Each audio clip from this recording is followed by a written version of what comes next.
Hey guys, tonight we're exploring what intimacy truly looked like behind palace walls. A reality so layered, so quietly treacherous, and so entangled in silk and silence. It might surprise even the most seasoned romantics. What did it mean to be a queen whose body was state property, or a royal mistress who held the king's heart, but not the throne? In this story, we'll travel through the candlelit corridors of medieval palaces, through perfumed chambers and politics stitched into every kiss, as we uncover a world where love, duty, and danger intertwined on satin sheets. So now, dim the lights, maybe let a soft fan hum in the background, and let's ease into this journey together. The story begins with a queen, not a fictional one, but a woman very much alive in the 12th century, a girl of barely 13, standing at the gates of a foreign court, cloaked not in furs, but in uncertainty. Her name is Eleanor, and tonight, she's not yet queen of anything, just a bride, betrothed to a man she has never touched and barely seen. Her wedding veil is heavy, stitched with threads of silver, but it does little to shield her from the cool glances of the courtiers assembled before her. The court of France, though lush in tapestries and gleaming goblets, is not a place of warmth, it's a place of watching. She will learn quickly that royal marriage is not about companionship, but about continuity.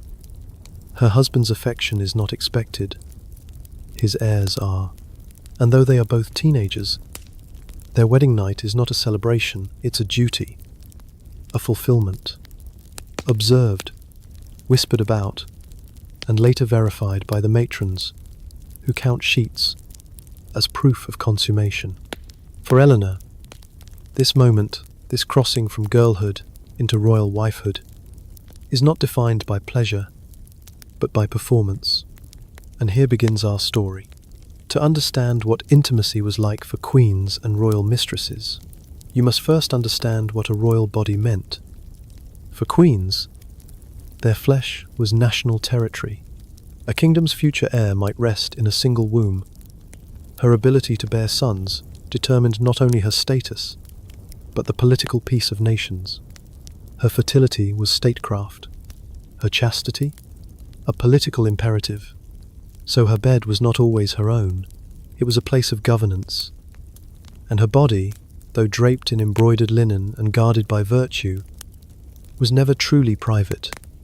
Not from the king, not from the court, not from history, but that doesn't mean queens were without agency.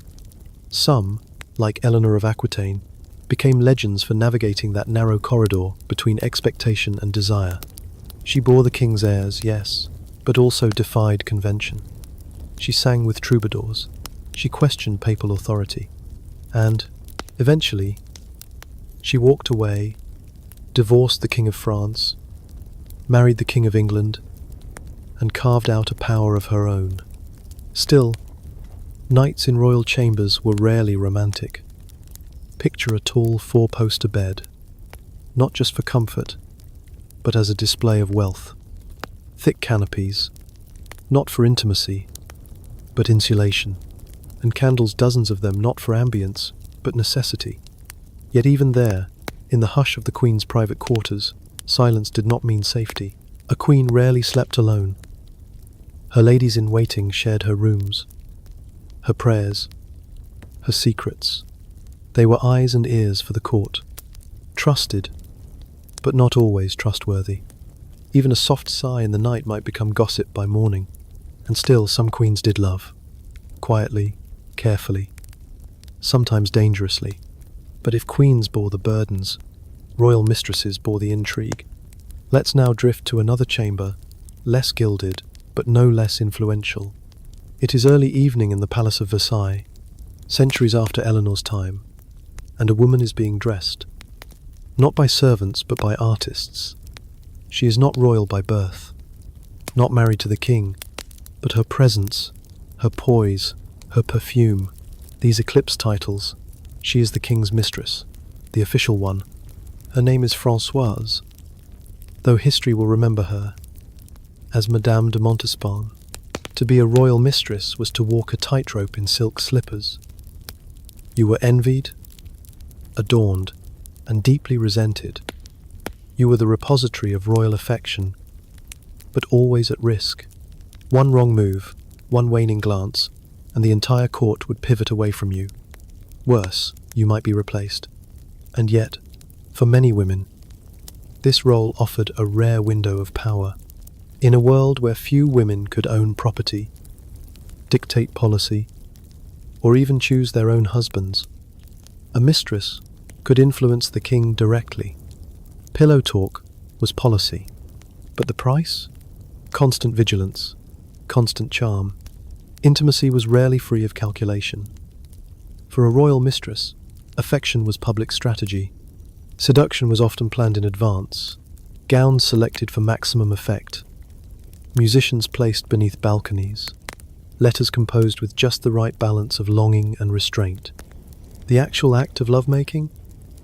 Often rushed, sometimes awkward, almost always under the looming weight of expectation. And what about joy? It happened, but it was rare, and it came not from the act itself, but from being wanted, being chosen, being whispered about in the marble halls of the palace, like some beautiful secret. Still, some royal lovers broke the mold. They burned too brightly. They left scandals and illegitimate children and political fallout in their wake. But for every famous mistress like Madame de Pompadour or Anne Boleyn, there were dozens of nameless women whose stories never made it past the whisper. Chambermaids, widows, distant cousins called to the king's quarters, used, then married off or vanished behind a convent wall. Because desire, when bound to power, always comes with danger. And this is just the beginning.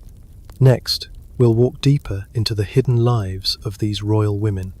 We'll learn how queens were examined like livestock, how mistresses wielded influence through boudoirs and ballrooms, and how even the most privileged beds were not free from sorrow. So let's linger a little longer in this soft candlelight. The story is just unfolding. The queen is still young. Her gowns have grown heavier, her titles longer. She walks the halls of the palace with practiced grace. Now chin slightly raised, eyes trained just ahead. But behind the poise is a quiet exhaustion. Her name may have changed with marriage, but her reality has not. Like so many royal brides, she is expected to produce heirs, not just children, but sons. And each month that passes without signs of pregnancy weighs heavier on her shoulders than any velvet cloak. This morning the midwife comes early. She is not here to deliver. Not yet. She is here to observe, to chart symptoms, to note if the queen's appetite has shifted, if her skin glows, if her womb might finally stir. And all of this, her most intimate self, is written down, reported, and whispered through corridors thick with embroidered tapestries and sharper than silk judgments. It is hard to imagine now, in our era of choice and privacy, but a queen's body was a public calendar. Her cycles were tracked by courtiers. Her baths were monitored. If she wept behind her bed curtains, the fabric absorbed more than her tears, it absorbed rumours. In the bedchamber, things were no better. The king, if young and newly married, might approach with duty but not tenderness. Intimacy in these royal marriages was less about romance than ritual. There were rules when, how, and sometimes even who might witness the union. In certain regions, noble couples were expected to undergo a witnessed bedding, a ceremonial procession that culminated in the couple being tucked into bed by bishops and family alike. Curtains were drawn, and then, finally, they were left alone, but never truly unobserved. What of love? It existed, sometimes, and when it did, it was often a quiet rebellion, a stolen smile, a clasped hand in a chapel, a shared laugh behind a closed door. But more often, desire was channeled elsewhere toward the mistresses. Now let us turn to one of those women. Her name is Catherine. She is not royal, but she is radiant. The court notices her how she moves in rhythm with the lute, how her voice is soft but never simpering. She has learned to wield beauty like a dagger, never flashy, always precise. And tonight, the king has noticed her too. She is invited to dine at the smaller table, closer to the dais. Wine flows, a toast is made. The queen smiles, but the tilt of her head reveals she knows. When Catherine is summoned later, not commanded but invited, she knows what it means, and she is not surprised, nor is she unprepared. For a royal mistress, the seduction begins long before the sheets. It begins with glances, with favours, with a single lock of hair tied with a ribbon and left in a drawer, with notes folded into the pleats of a gown. The act itself, when it finally happens, is rarely tender. It is careful. It is watched, even if not directly. And for Catherine, it is not entirely unwelcome, because she knows what it brings. Silk instead of wool, fruit in winter, a room with a window and warm slippers for the morning. Her mother was a seamstress. Her sister tends sheep. Catherine, for all her worries, now has a lady's maid, a gold comb, a cushion. But comfort is not safety. If the king tires of her, she will be gone. If she bears him a child, she might be rewarded or shunned. The line between favoured and forgotten is hair-thin, and many women before her have crossed it, unknowingly. She learns to move carefully, to speak in measured tones, to never ask for too much, too soon. Still, there are moments, like the time he asked her opinion about the new chapel design, or when he let her read from his private library books forbidden to most women, or the night she played the lute for him and he closed his eyes, and they sat in silence, not as king and mistress, but as two weary souls in a stone chamber trying to feel human. Those moments are what she keeps. Back in the Queen's apartments, things are shifting. Word has reached her of Catherine's ascent. The Queen does not confront, she composes. She writes a letter to her mother, phrased with care, and passes it to her chaplain to be sent north. She gathers her ladies and organises a new embroidery commission, something pious, something with doves. She requests the presence of a visiting bishop, invites him to tea. She prays louder in chapel, not because she believes it will stop what's happening, but because it reminds the court that she is watching, that she still holds the crown, even if she does not hold the king's heart. And through it all, the palace breathes around them. Courtiers drift from room to room, speaking softly. Servants move like shadows. The scent of roasted pears and wood smoke clings to the winter air. The halls echo with harp strings and the muffled thud of velvet shoes. There is no true privacy, only the illusion of it. In the weeks to come, Catherine's influence grows. She is given a new gown, pale green, embroidered with lilies, a sign, some whisper that she is in bloom. The Queen receives her with grace cold, perfect grace. But inside, something twists, because queens are not stone. And even when raised to expect betrayal, it still wounds. But queens cannot rage. Instead, they survive. And in our next part, we will step deeper into the Queen's hidden world. Her alliances, her quiet rebellions, her secrets kept beneath candlelight. We will also learn the fate of Catherine, for nothing in the palace, not even desire, escapes the reach of politics. In the Queen's chamber, the morning light filters through painted glass.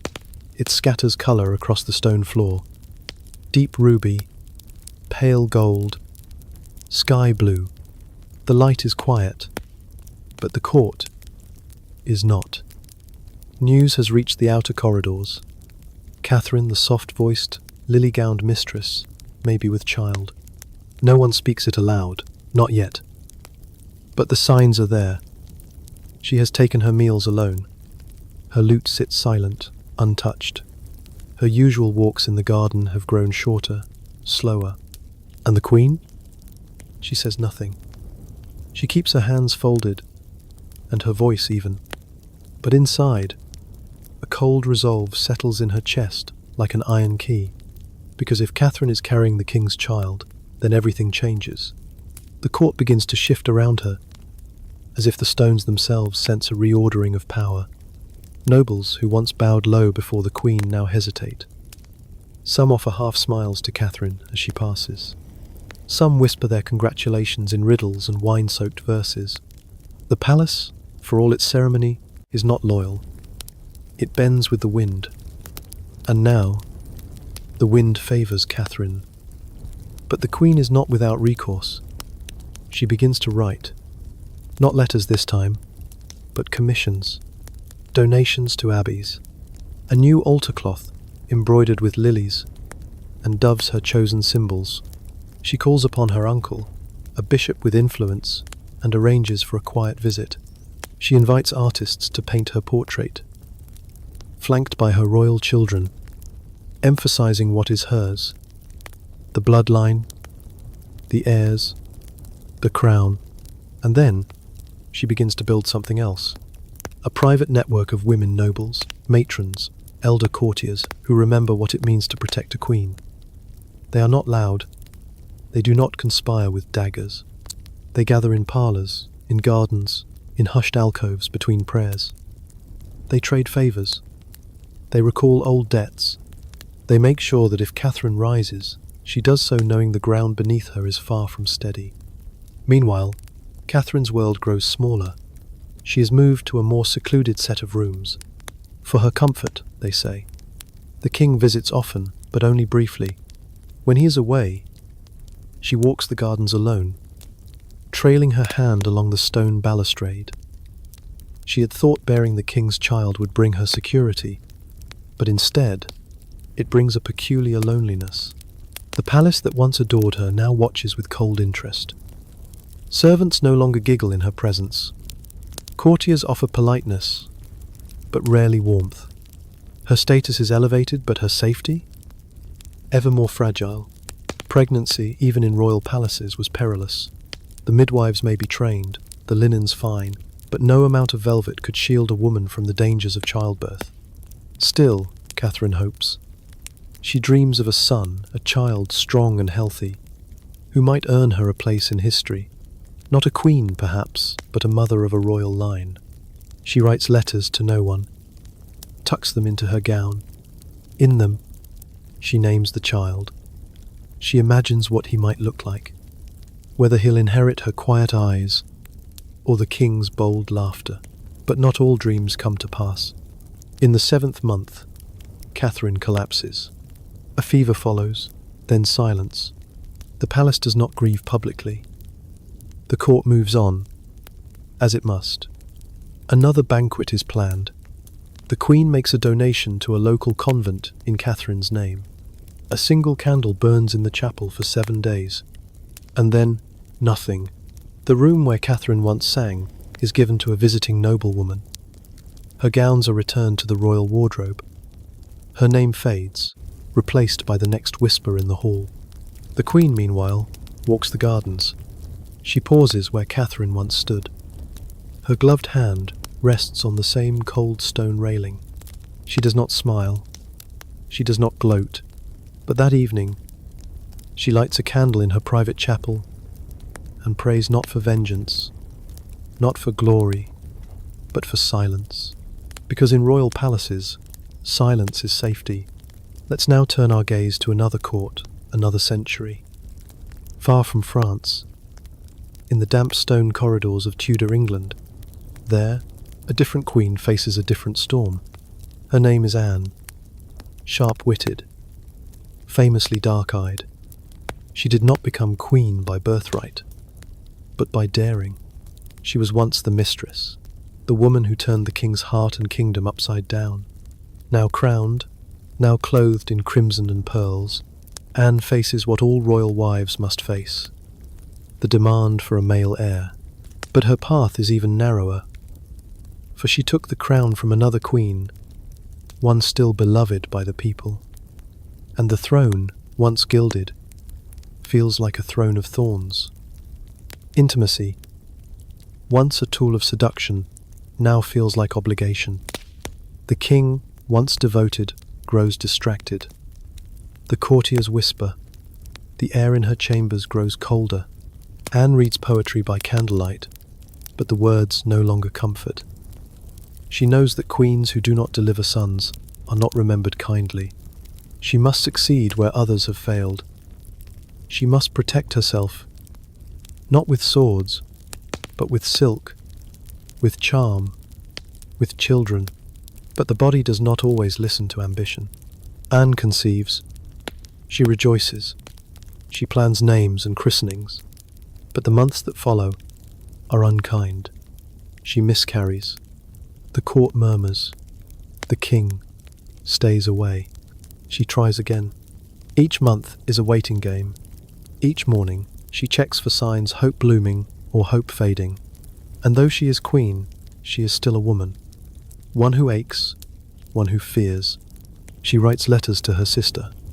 She clasps her hands tightly in prayer. She surrounds herself with musicians, with laughter, with courtly diversions.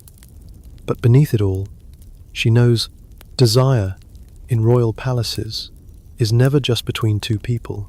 It is between nations, between dynasties, between survival and oblivion. And in the next part, we will witness what happens when love is no longer enough to protect even a queen. Because when politics enters the bedchamber, no one leaves unscathed. The palace is quieter now. The long hallways echo more than they used to. And in her private rooms, Queen Anne watches the fire burn low. She does not speak. She does not cry. But her hands, once so poised, tremble as she threads a silver chain between her fingers. Word has spread beyond the walls. The queen has miscarried again. The women of the court murmur behind their fans. Servants pass one another with averted eyes. The physicians, summoned in haste, offer little comfort. And the king? The king has not come. Once, he would have arrived at her bedside before dawn. Now, he dines elsewhere. He hunts longer. He laughs more freely in the presence of other women. Anne knows what this means. She is not naive. She was once the other woman herself. And now, another may be waiting in the wings. She remembers what it felt like to be desired not merely as queen, but as a woman. Those first nights, when the king would slip into her chambers wearing less ceremony, more eagerness, when their whispers filled the space between the tapestries, when his touch did not feel like duty, but now the space beside her is cold, the pillows untouched. And the king? He is growing impatient, not just for sons, but for novelty, for softness, for a queen who doesn't challenge, doesn't question, doesn't weep in silence. Anne once used her wit to win him. Now, that same wit makes her dangerous. The queen's body, still weak from the loss, is a battlefield, not of blood, but of judgment. Every miscarriage is seen not as misfortune, but as failure, as omen, as divine punishment for her ascent. She has enemies at court, some open, some smiling, and they speak to the king in tones of concern. Perhaps, they whisper, it was not God's will. Perhaps Anne is not meant to be queen. Perhaps someone else might bring him the son he needs. And so another name begins to rise, Jane. Quiet, demure, obedient. Everything Anne is not. She is brought to court under the pretense of service. A lady in waiting. Nothing more. But Anne sees the glances. She sees the soft greetings, the gentle laughter, the way Jane blushes under the king's gaze. And Anne, though weakened, begins to fight. Not with swords, but with presence. She orders new gowns. Though she has no appetite for embroidery, she attends every mass. She walks the gardens, even when her steps falter. She shows the court she is still queen, and at night she writes in her journal, not to record history, but to survive it. I am not afraid, she writes, though the ink blots tell another story. But the tide has turned. The king grows colder. The courtiers shift their allegiance. Even the palace walls seem to lean away from her. Then one morning, a letter arrives. not addressed to her, but to the Archbishop. A quiet command, a beginning of the end. Anne is summoned. Not to her husband's side, but to a private hearing. She is accused of adultery, of witchcraft, of treason. Not because there is proof, but because there is need. The need to remove her, to erase her. Anne defends herself with grace, with fury, with trembling dignity. But the outcome was never hers to shape. She is taken to the tower. There, in a grey stone room, she remembers everything. The first kiss, the first laugh, the first promise, and how quickly they withered beneath the weight of expectation. In a few days, she will kneel before a block. Her name will fade from the court's lips, replaced by another. But in this moment, she breathes. She presses her hand to her abdomen, remembering the child that never was, the life she almost had. And she whispers a prayer not for herself, but for the daughters who will come after, for the women who will walk palace halls and wonder what price love must pay. Back in the palace, the king prepares for a new wedding. Jane wears pale gold. The court rejoices. The queen is barely cold. No one speaks of Anne. Her portraits are removed. Her name struck from records. But in a locked drawer in the royal library, one letter remains, folded carefully, sealed with wax. It is unsigned, but the hand is unmistakable. Inside, 3 words: remember me kindly. And so we do, because even in the opulence of royal palaces, love is never safe. Not for queens, not for mistresses, not for anyone who dared to want more than what was allowed. In the next part, we will leave Tudor England behind and travel east to the silk-screened chambers of imperial China, where concubines lives both lavish and perilous, where one glance from the emperor could raise a woman to power or seal her fate in silence. There too, the line between intimacy and intrigue is thin as rice paper, and just as easy to tear. The palace is silent, but not still. We have left behind the stone corridors of Tudor England and entered a world wrapped in silk, smoke, and ceremony, the forbidden city of imperial China. It is early morning, and the jade bells tied to the roof corners sing softly in the breeze. Servants walk barefoot, not out of humility. But strategy silence here is not just respectful. It is survival. In this world, where the emperor is considered the son of heaven, a woman's fate rests on far less than love. It rests on timing, on placement, on a single glance. Inside the inner court, the realm of the emperor's wives and concubines, a girl named May sits before a brass mirror. Her hair is being dressed in coils and pins. Her face painted with powders so fine they feel like breath. She has not spoken since dawn. Today is her night. Chosen for the first time, she will be summoned to the emperor's private chamber. She is not yet 15. Around her, the older concubines move like ghosts, elegant, unreadable. Some offer her quiet advice. Most say nothing. They have seen many girls come and go. Some rise, some vanish, and the walls of the palace never tell where. May has trained for this moment, not just in how to please a man, but how to survive one. She knows how to kneel, how to speak without presuming, how to conceal her fear beneath lowered eyes and careful breath. She has practiced the rituals. She knows how the eunuchs will arrive just after sunset, how she will be bathed, perfumed, and wrapped in a red robe embroidered with golden lotuses, how they will carry her, not walk her on a silk-draped platform to the emperor's quarters, because in the palace, nothing is done without spectacle, not even sex. But beneath all the ceremony lies a deeper truth. May is afraid, not of pain or of shame, but of obscurity, of being forgotten. For in the harem of the Forbidden City, there are hundreds of concubines. Each one has a name, a lineage, a history, but only a few are remembered. The ones who bear sons, the ones who enchant, the ones who maneuver. The rest, their names vanish like incense smoke. That night, May is carried to the Emperor. His quarters are quiet, save for the soft splash of water and the rustle of robes. He does not speak much. He nods. She bows. They perform the rites.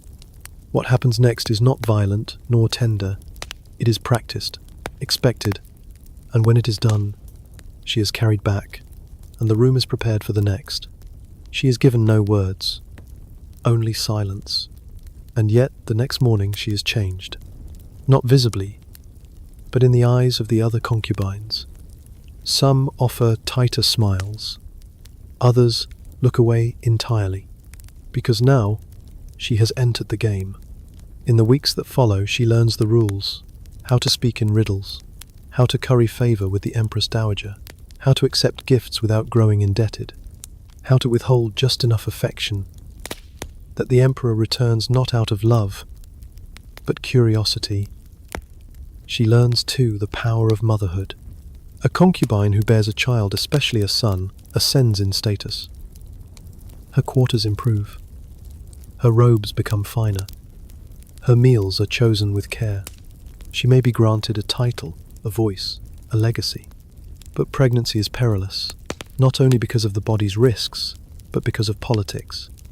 Jealous rivals may poison your tea, bribe your midwife, whisper doubts into powerful ears. A miscarried child is not always an accident, so May treads carefully. She keeps her circles small, her words smaller. She cultivates the Emperor's attention, but never his reliance. She lets others believe she is harmless, while slowly, quietly, she rises. Years pass. She becomes known not as the prettiest concubine, but the most serene, the most composed. When she finally bears a child, a daughter, she does not weep. She smiles, gently, and accepts the congratulatory visits. But she does not trust them. Later, she commissions a portrait. In it, she holds her daughter, not in her arms, but beside her, both seated, both clothed in matching robes. The message is clear. They are not prizes, they are pillars. And still, she continues her dance. Because in the Forbidden City, love is not the goal. It is survival. It is position. It is legacy. When May dies, decades later, she is buried not as a forgotten concubine, but as a consort. Her daughter becomes an empress. Her name, once whispered, is carved into jade. And all of it began with one night. In the next part of our journey, we'll travel west again, this time to the opulent courts of Versailles, where mistresses didn't just influence kings, they shaped nations, and where sex, beauty, and diplomacy were often indistinguishable from one another. The candles are already lit in the Hall of Mirrors, hundreds of them, flickering in polished gold sconces, multiplying their glow across the mile-long reflections of Versailles. The court is gathering layers of brocade, towering wigs, and fans stitched with silk and suggestion. In this glittering theatre of power, one woman commands attention not by force, but by fragrance. Her name is Madame de Pompadour. She is not a queen. She is not of royal blood, but she holds the heart and the confidence of Louis XV, King of France. And in this court, that makes her more powerful than half the dukes and nearly all the ministers. But it did not begin in splendor. Years ago, she was merely Jeanne Antoinette, daughter of a financier, educated in music, dance, philosophy, and strategy. Her mother was warned by a fortune teller that her daughter would one day rule the heart of a king. So she trained her accordingly. And one evening, as Jean entered a masquerade dressed as Diana, goddess of the hunt, the king noticed. By morning, she was no longer just a guest. She was his favorite. Becoming royal mistress was not a simple affair. It came with ceremony. She was given apartments near the king's, her own carriage, titles, jewels, and most telling of all, a formal place at court. Jeanne became Madame de Pompadour, but sex was only the beginning of her role.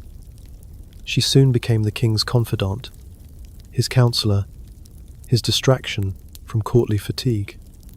Their physical relationship faded after a few years, quietly and with dignity, but Pompadour remained indispensable. She once told a friend, "It is not enough to be beautiful, one must please." And please she did not just the king, but the court, with elaborate entertainments, with carefully curated salons, with plays, poetry readings, and intimate dinners that soothed the king's melancholy and masked the state's mounting pressures. In her private rooms, Pompadour created a sanctuary, walls painted in soft rose and ivory, upholstered chairs, shaped for comfort, not display, mirrors, but not too many, and always flowers. Visitors often remarked it was the only place in Versailles where they could breathe, and yet, even here, nothing was entirely hers. Each favour she granted, each artist she introduced to the king, each carefully chosen word in a private letter, it was all part of a balancing act. One wrong step, one miscalculation, and she could be replaced. There were always other women.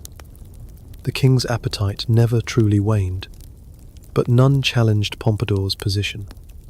Because her power did not rest in the bed, it rested in her mind. She advised on state matters. She appointed ministers. She supported artists who would define the Rococo era. And while courtiers sneered behind closed doors, none dared speak against her openly. Still, it was not without cost. Pompadour suffered frequent illness. Some believed it was exhaustion. Others, melancholy. There were whispers of miscarriages, of treatments gone wrong, of heartbreak, hidden beneath powder and pearls. But she never faltered in public. She once walked the length of the Hall of Mirrors with fever burning her skin because the king needed her by his side. And when she finally passed, after nearly 20 years of influence, the king wept. He ordered her body buried in the chapel of the Capuchin convent, despite protocol. He kept her portrait near his bed until his own death. Because in a court built on appearance, Pompadour offered something rare, genuine companionship. Her story is a reminder that in palaces, the most powerful intimacy is often not physical, but emotional. And yet, not all royal mistresses enjoyed such stability. Some were adored for a season, then cast aside. Others were used and forgotten. A few paid the price with their lives. Let us now shift our gaze to one such woman, Lucy Walter, mistress to Charles II of England. Her beauty was undeniable. Her wit, quick. Her downfall, she believed her son, born of the king, would be his heir, and she said so. But in royal courts, claiming too much even truth can be dangerous. Lucy was dismissed, her son exiled, and though he later returned, and was even legitimized in part, the crown would never sit on his head. Lucy died in poverty, far from court. Her name, a warning whispered to other mistresses: be beautiful, be quiet, and never believe you're irreplaceable. So many of these women, like Lucy, like countless others, existed in gilded cages, free only within the narrow bounds of desire. And desire, at court, was as fickle as spring wind. In the next part of our story, we will return to queens, to the women who wore crowns not out of passion, but inheritance, and who learned to guard their hearts behind gold and silence. One such queen ruled not from a throne beside a king, but alone. Her name was Elizabeth, and she declared herself married to England. But even queens who vow chastity must still live with the echoes of longing. The throne is high-backed, gilded, and solitary. No second chair waits beside it. No king's name is carved beside hers, because she would not share the crown. She is Elizabeth Tudor, Queen of England, daughter of Henry VIII and Anne Boleyn, a queen who rose from whispers of illegitimacy, from a mother executed for loving too boldly, and from a childhood shadowed by executioners and exile. When she claimed the throne, she made it known. She would not be ruled. Not by Spain, not by Rome, and not by a husband. "I am already bound unto a husband," she once declared, standing before Parliament. "And that is the Kingdom of England." But to choose power over marriage did not mean she lived untouched by desire. Elizabeth was not cold. She was not indifferent. She laughed loudly. She flirted openly. And she kept the men of her court in a careful orbit, never letting them draw too close. Perhaps the most famous among them was Robert Dudley. Tall, handsome, ambitious, he had known Elizabeth since their shared childhood in the Tower. They had survived together, and that kind of survival breeds something deeper than infatuation. As queen, she named him her sweet Robin. She granted him titles, lands, and rooms beside her own. Their closeness stirred scandal, but no proof ever surfaced. And still, she refused to marry him. For Elizabeth, marriage was not a romance, it was a risk. To wed was to divide her power, to invite foreign influence, to birth heirs who might be used as pawns against her. But there were nights, surely, when she missed the warmth of another, the safety of being known not as a monarch, but simply as a woman. And so she surrounded herself with beauty. Her rooms overflowed with roses, with books, with musicians playing gentle madrigals through long candlelit evenings. Her wardrobe was legendary gowns of pearl, of flame-red velvet, of stiff white lace threaded with silver. Not to seduce, but to remind. She was not just a ruler. She was spectacle, untouchable, and yet every portrait painted her as younger than she was, smoother of skin, brighter of eye. She permitted this. Perhaps she needed the illusion as much as the court did. For time, even for queens, is not gentle. In her later years, Elizabeth withdrew more often. She forbade mirrors in her chambers. She grew gaunt, but still dressed in splendor. She still danced, though less often. Still wore rubies at her throat. Still flirted, though her voice trembled more than it once did. And even then, she remained sovereign. No man ever shared her throne. No child ever bore her name. No heir came from her body, but her rule endured. 45 years, a golden age, and when she died, unmarried and childless, they called her the Virgin Queen. But history forgets that virginity, for Elizabeth, was not purity. It was power. It was choice. And in choosing herself, she left behind no scandal, only legacy. Still, we must not pretend it was easy. There were nights, surely, when she listened to the hush beyond her windows and wondered what it might have felt like to be held without agenda, to be kissed without consequence. Desire, after all, does not vanish with power. It simply changes form. It becomes memory, or longing, or silence. Let us now move forward, not to queens who denied love, but to those who could not. Maria Theresa of Austria was a queen who bore 16 children, many with genuine affection, some with quiet resignation. Her letters reveal not just statecraft, but exhaustion.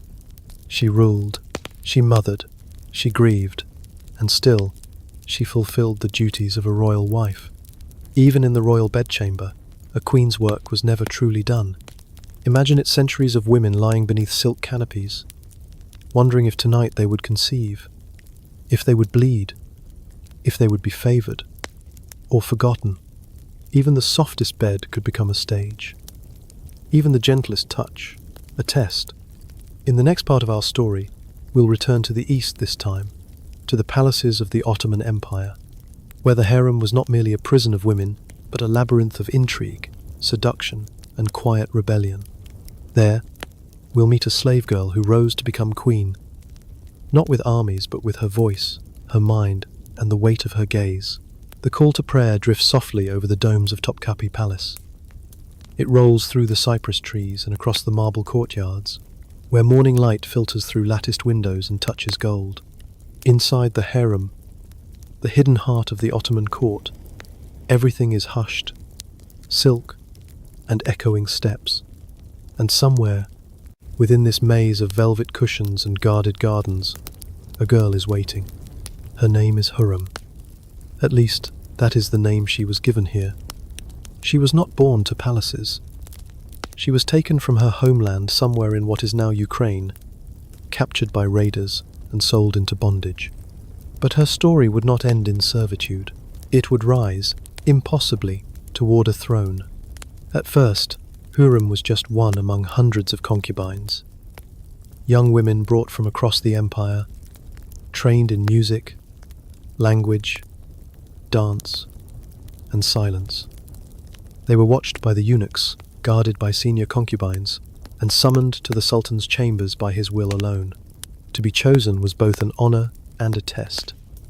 The favored might gain privileges, rooms of their own, servants. The disfavored faded quickly into the folds of the harem, growing older, quieter, forgotten. But Hurrem, she was different. When she was finally summoned to the Sultan, Suleiman the Magnificent, she did not tremble. She sang. Her voice was clear, her gaze steady, and something in her, her fire, her laughter, her defiance, captured him. From that night, he returned again and again. She began to receive gifts, fine robes, a chamber of her own, but more importantly, letters. Suleiman wrote to her, called her my joy, my laughter, my love, and soon something unheard of happened. He freed her. A concubine, once freed, was no longer bound to serve, but Hurrem did not leave. Instead, she became his legal wife, the first sultan's wife in centuries. The court was stunned, the harem scandalized. Power had shifted, but Hurrem was no fool. She knew what proximity to power required. She bore Suleiman 6 children, sons and daughters alike, and with each birth, her position deepened. She became more than a wife. She became an advisor, a strategist. She wrote letters to foreign leaders. She negotiated diplomatic gifts. She built charitable foundations, hospitals, schools, soup kitchens, spreading her name across the empire, not through armies, but through care. Yet even within all this elevation, she never escaped the web of palace politics. In the harem, jealousy simmered. Other concubines whispered. Former favorites plotted. And within the royal court, viziers muttered about tradition being upended. Hurrem's greatest rival was Ibrahim Pasha, the Grand Vizier, and once Suleiman's dearest friend. He had little love for Hurrem. He saw her as a disruption, an interloper, and in time, she helped orchestrate his fall. No direct hand, no public accusation, just a quiet, unspooling of influence, a seed of doubt here, a question there, until the Sultan, faced with whispers of treason, signed the order. Ibrahim was executed in the night. The message was clear. Hurrem was no longer merely a favored consort. She was part of the machinery of empire, and through it all, the intimacy between her and Suleiman endured. Their letters survive, full of longing, of warmth, of intellectual companionship. It was not only about desire, it was about meeting as equals, as rulers of their own domains. Hurrem died before her husband. She was buried with honors, her tomb placed beside his, the first wife, in Ottoman history, to share a final resting place with her sultan. And centuries later, her name still stirs awe, because she began as a slave and died a queen. But hers was not the only story of love turned legacy within the walls of the harem. For many women, desire led only to silence. There were girls who bore children and were then forgotten. Women who aged behind lattice screens, listening to laughter from chambers they'd never again enter. There were those who prayed for love, and those who prayed simply not to be summoned. Because in Topkapi Palace, as in all royal courts, intimacy was never just about passion. It was about survival. To be touched by power was not always a blessing. Sometimes it was the beginning of a slow, beautiful, painful disappearance. In our next chapter, we'll return to the cold stone of European castles, to the lonely life of queens in arranged marriages, and to one particular young bride who arrived in France from Austria. Still almost a child, destined to become a symbol of everything love could never fix. Her name, Marie Antoinette, and her story begins with a wedding night the whole court watched, but no one truly understood. The carriage jolts as it crosses the border. Behind it, Austria. Ahead, France. And in between, a ceremonial tent where a young girl will be stripped of everything she has ever known: her name, her language, even her clothing. She is just 14. Her name is Maria Antonia, but that will not last. As she crosses into French territory, she becomes Marie Antoinette, Dauphine of France, betrothed to the heir of the French throne, a bride in title, a queen in waiting. But tonight, she is simply a child in satin shoes, blinking away tears no one must see. The wedding is elaborate, perfumed, and public. Every detail choreographed, every glance noted. Courtiers murmur approval, priests chant blessings, and thousands watch from behind silk ropes. But all eyes truly wait for one moment: the bedding. In French royal tradition, the wedding night is not private. It is observed at least symbolically. The couple is escorted to their chamber, undressed by attendants, tucked into bed as the court looks on. Then the curtains are drawn, and expectation begins. But nothing happens. Not that night, nor the next, nor the many that follow. Marie Antoinette is bewildered. Louis, her new husband, is awkward and shy. He shows little interest in her, preferring his hunting dogs, his locksmithing tools, his solitude, and she, barely out of childhood, is unprepared for this coldness. The pressure mounts. Her letters home grow anxious. Her mother, Empress Maria Theresa, is furious. She writes with urgency, instructing her daughter to be more affectionate, more seductive, more compliant. But nothing seems to work. The court watches with growing impatience. They speak not in open accusation, but in raised eyebrows and folded fans, because the marriage has not been consummated. And in royal courts, that means it is not yet real. Years pass. Still, no heir, no royal pregnancy, no proof. Marie Antoinette is ridiculed in pamphlets, satirized in cartoons, accused of coldness, of frigidity, of scandal. But the truth is simpler and sadder. Louis is not cruel, he is merely hesitant. Some suspect a medical condition. Others blame his shyness, his confusion, his fear. Eventually, with discreet medical advice, they succeed. The marriage is consummated. A daughter is born. Then, a son. But the damage to Marie Antoinette's reputation has already been done. She retreats into private pleasures, elaborate gowns, masked balls, music, laughter. Not because she is frivolous, but because these are the only spaces where she feels safe, where she is not judged by her body's supposed failure. Still, the whispers continue. Accusations of lovers, both male and female, of neglect, of decadence. But there is no real proof. Only the court's deep hunger to see a foreign queen fall.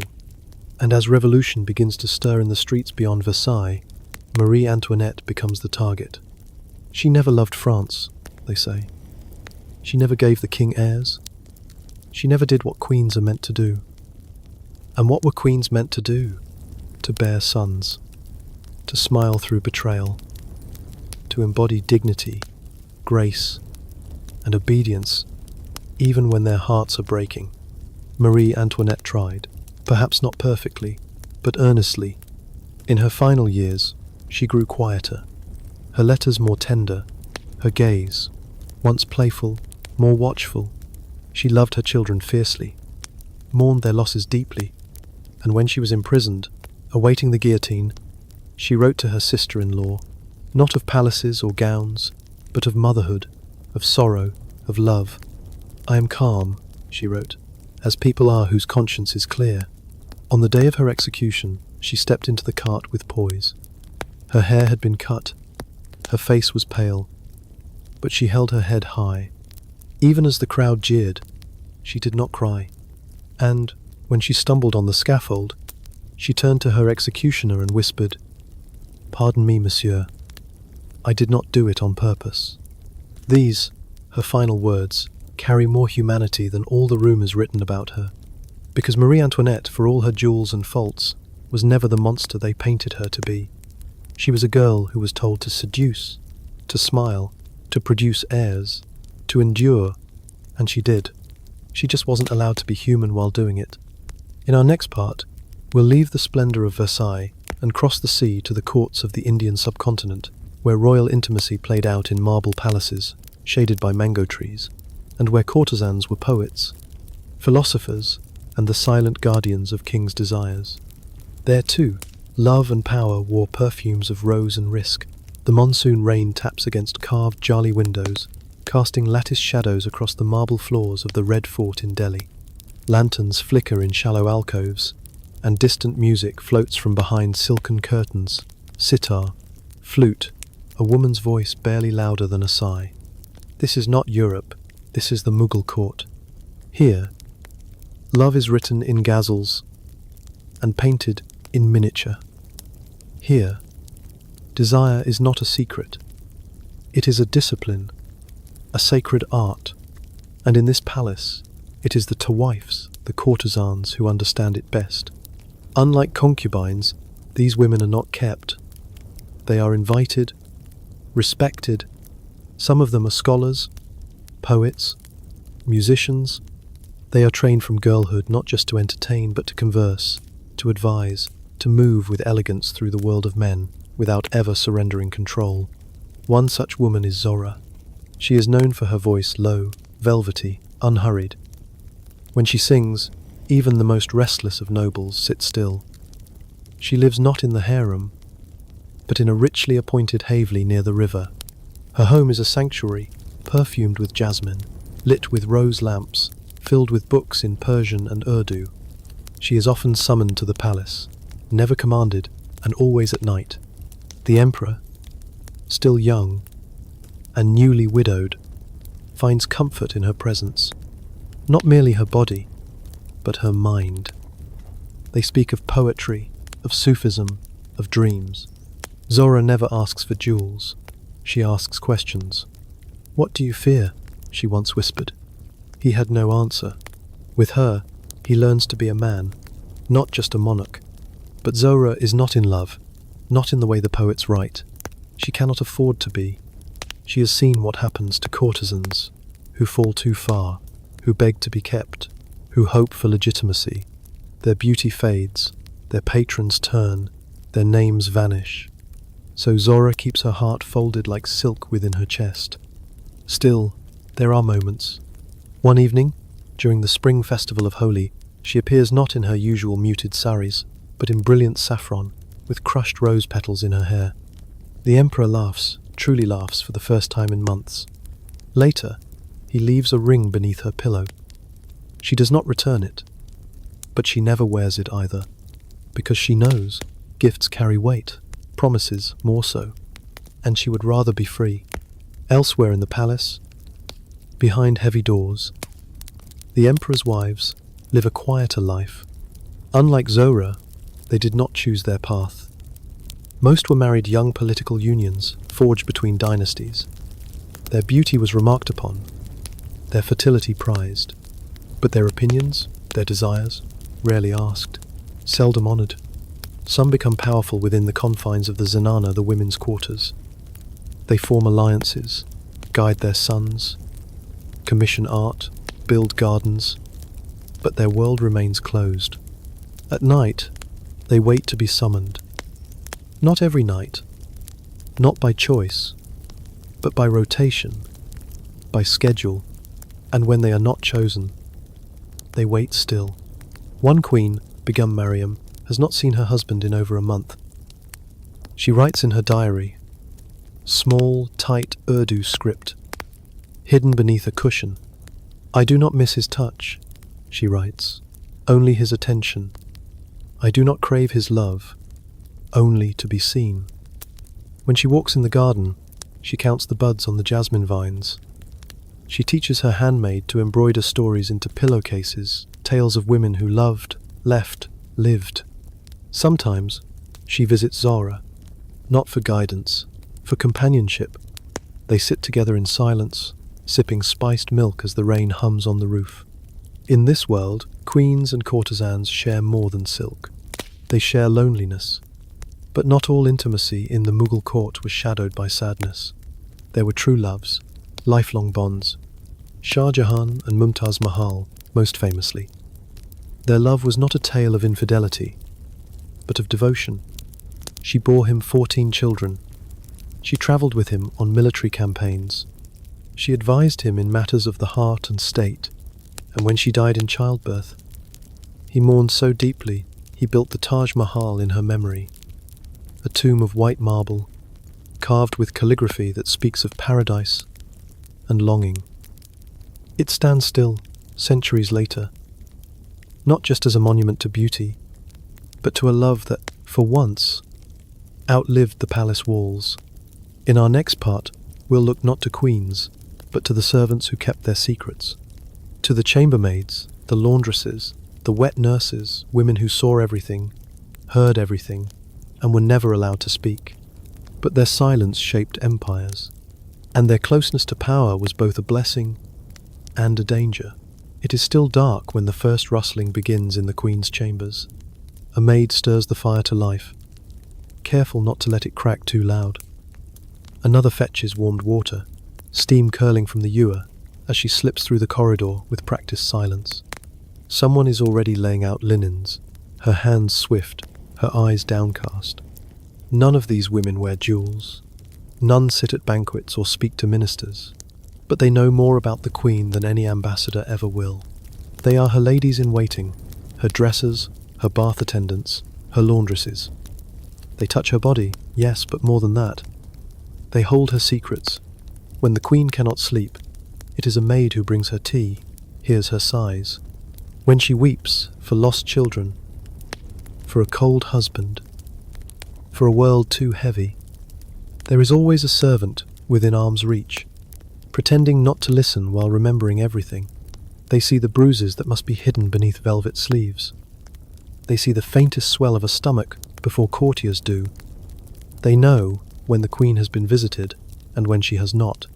In some courts, a wet nurse might know the heir more intimately than his own mother. She feeds him, rocks him, sings lullabies from a village the queen has never even heard of.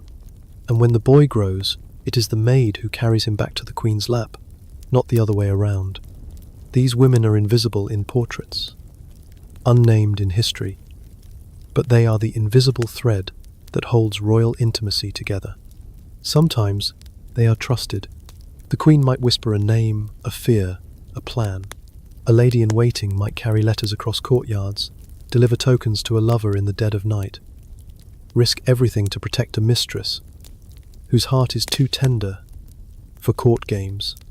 Other times they are used. A nobleman might bribe a maid for information. A rival queen might plant one among the staff. And a mistake, a spilled word, a carelessly folded note could cost a woman her life. And yet, for all their proximity to power, these women are often the most vulnerable. A chambermaid could be dismissed for a torn gown. A lady in waiting might be banished for witnessing too much. A servant caught with child, especially by someone powerful, might vanish by morning. Still, their closeness offered glimpses of strange, quiet intimacy. Imagine a laundress in Versailles, carefully washing the queen's undergarments by hand, hanging them on lines strung behind tall hedges. She does not see the court's grandeur, only lace that needs mending, stains that must be lifted. Or a Scottish nursemaid in the court of Mary, Queen of Scots, whispering lullabies in Gaelic while the queen dreams troubled dreams beside a husband she no longer trusts. Or a Roman bath attendant for Cleopatra herself, perfuming the queen's bath with crushed lotus petals, combing oils into her dark hair, listening to her muse aloud about Rome and destiny and the weight of being desired. These women held history's breath in their hands, and sometimes, rarely, they stepped out of the shadows. A clever lady in waiting might marry a noble, her dowry arranged by a grateful queen. A nursemaid might be entrusted with a child's education. A laundress might, one day, find herself mistress of a steward, quietly elevated, but never free of what she's seen. And though history does not speak their names, the palace walls remember. The linens they stitched, the tears they dried, the blood they cleaned from sheets after royal births or worse, royal betrayals. Because intimacy in royal palaces was not only the privilege of queens and mistresses, it was also the burden of those who prepared the beds, stirred the embers, and kept their eyes turned away, even when their hearts could not. In the next part, we'll return to the figure of the mistress, this time in the glittering courts of 18th century England, where political influence, theatre, and scandal collided, and where one woman, known as the most notorious courtesan of her age, wielded her lover's desires like a fan lightly, dangerously, and always on her terms. The drawing rooms of Georgian London hum with laughter and lace. Men in brocade coats lean over fans, and women in powdered wigs pretend not to listen. But everyone is watching the same doorway, because she has arrived. Grace Dalrymple Elliot. She moves like a whisper through candlelight. Her gown is lilac silk, her lips red as spilled wine, and her smile carefully honed lands, just shy of affectionate. She is not born noble, she is not born wealthy, but she is about to become the most notorious courtesan in England. Once married to a much older doctor, Grace fled a joyless union and stepped into the world of theatre, of salons, of charm. She discovered early what men liked, and more importantly, what they feared. A woman who was unafraid. She became mistress to lords, then dukes, then princes. And at the height of her fame, she became the lover of the Prince of Wales himself, the future King George IV. Not simply for her beauty, though she had that in abundance, but for her wit. Grace was clever.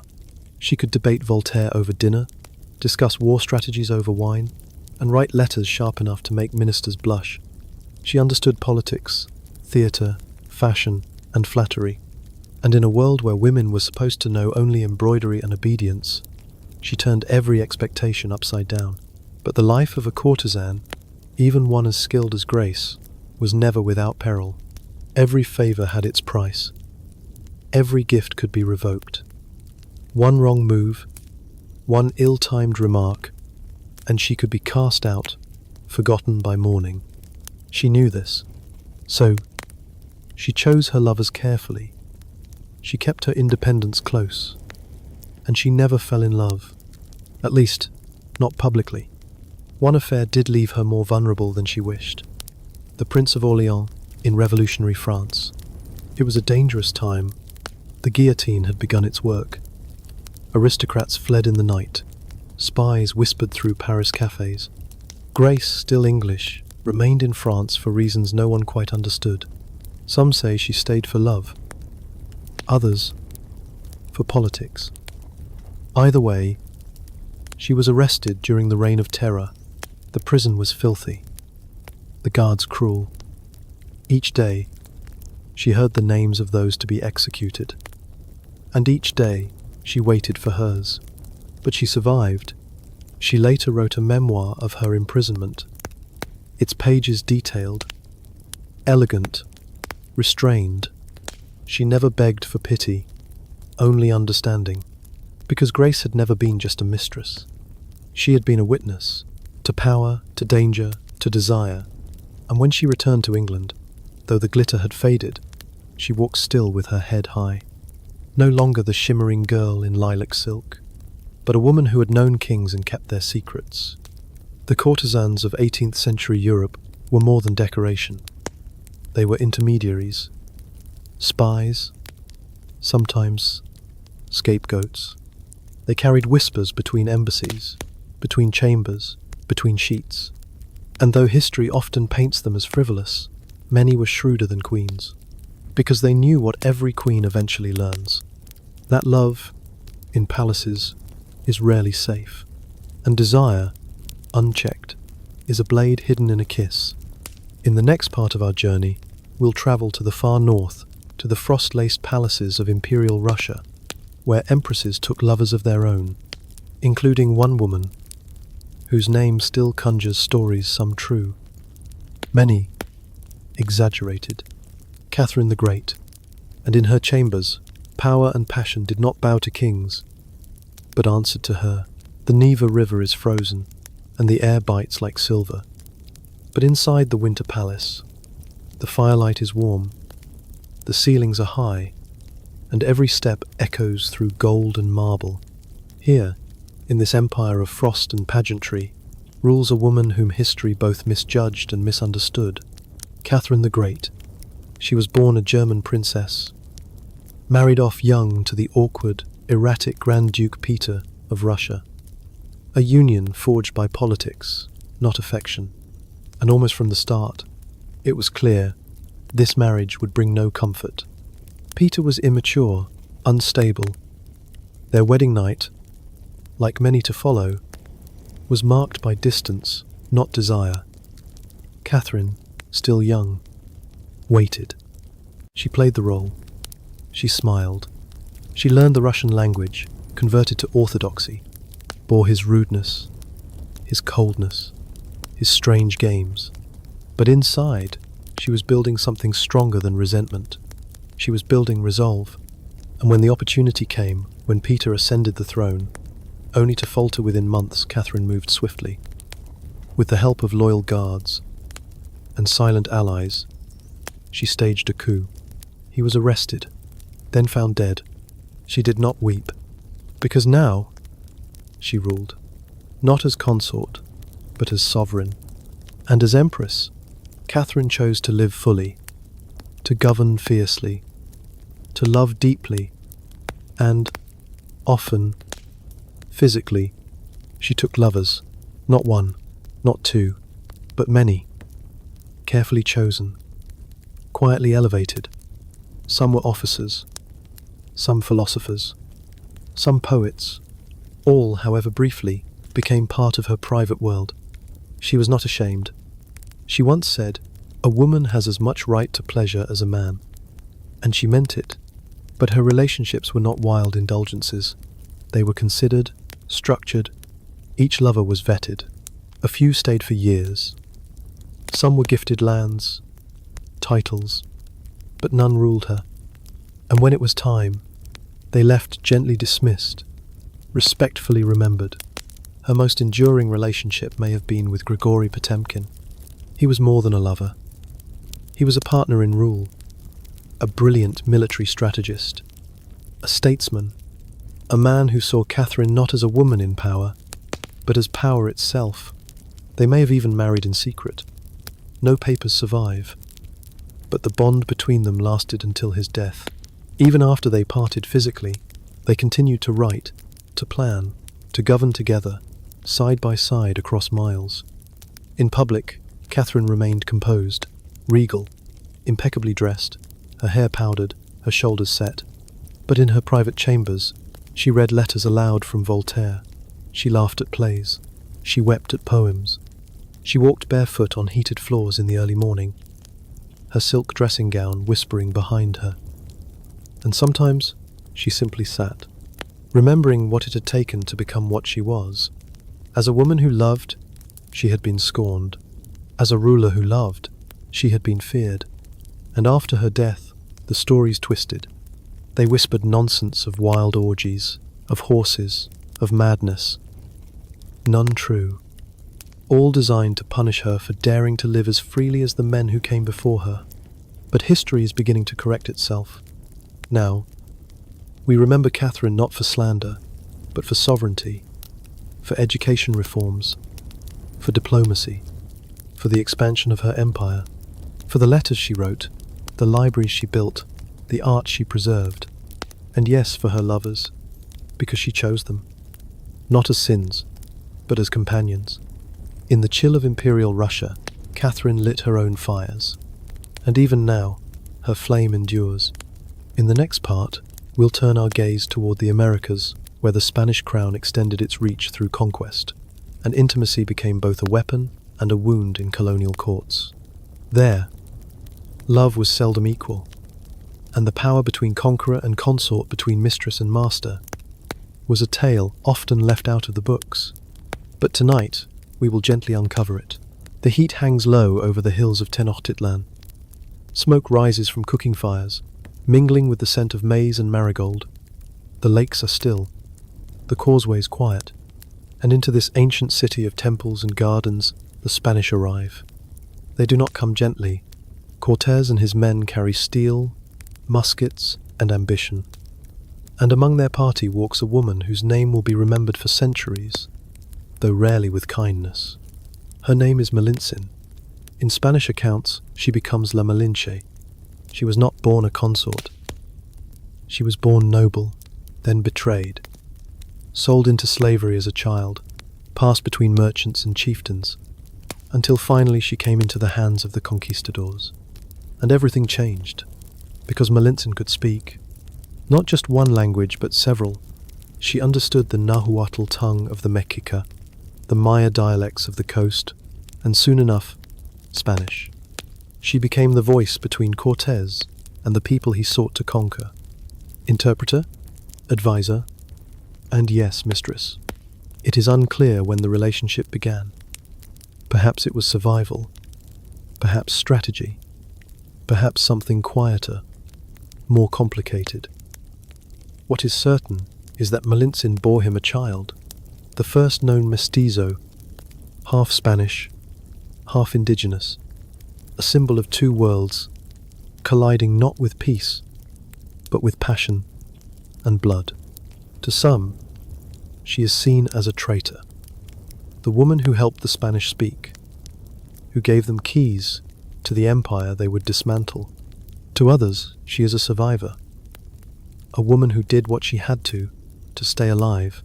But there is no true answer, because in colonial courts, intimacy was never simple. For every Malintzin, there were countless unnamed women offered to conquistadors as gestures of diplomacy or taken by force. Some bore children, some did not survive the night. In colonial Peru, noble Inca women were sometimes married to Spanish officials to ease tensions. These unions were often one-sided, respectable in name, transactional in truth.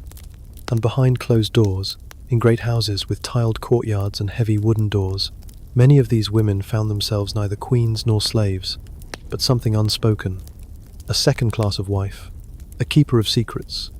Even in the Catholic colonies of the Americas, where marriage was sacred and public virtue prized, mistresses were not uncommon.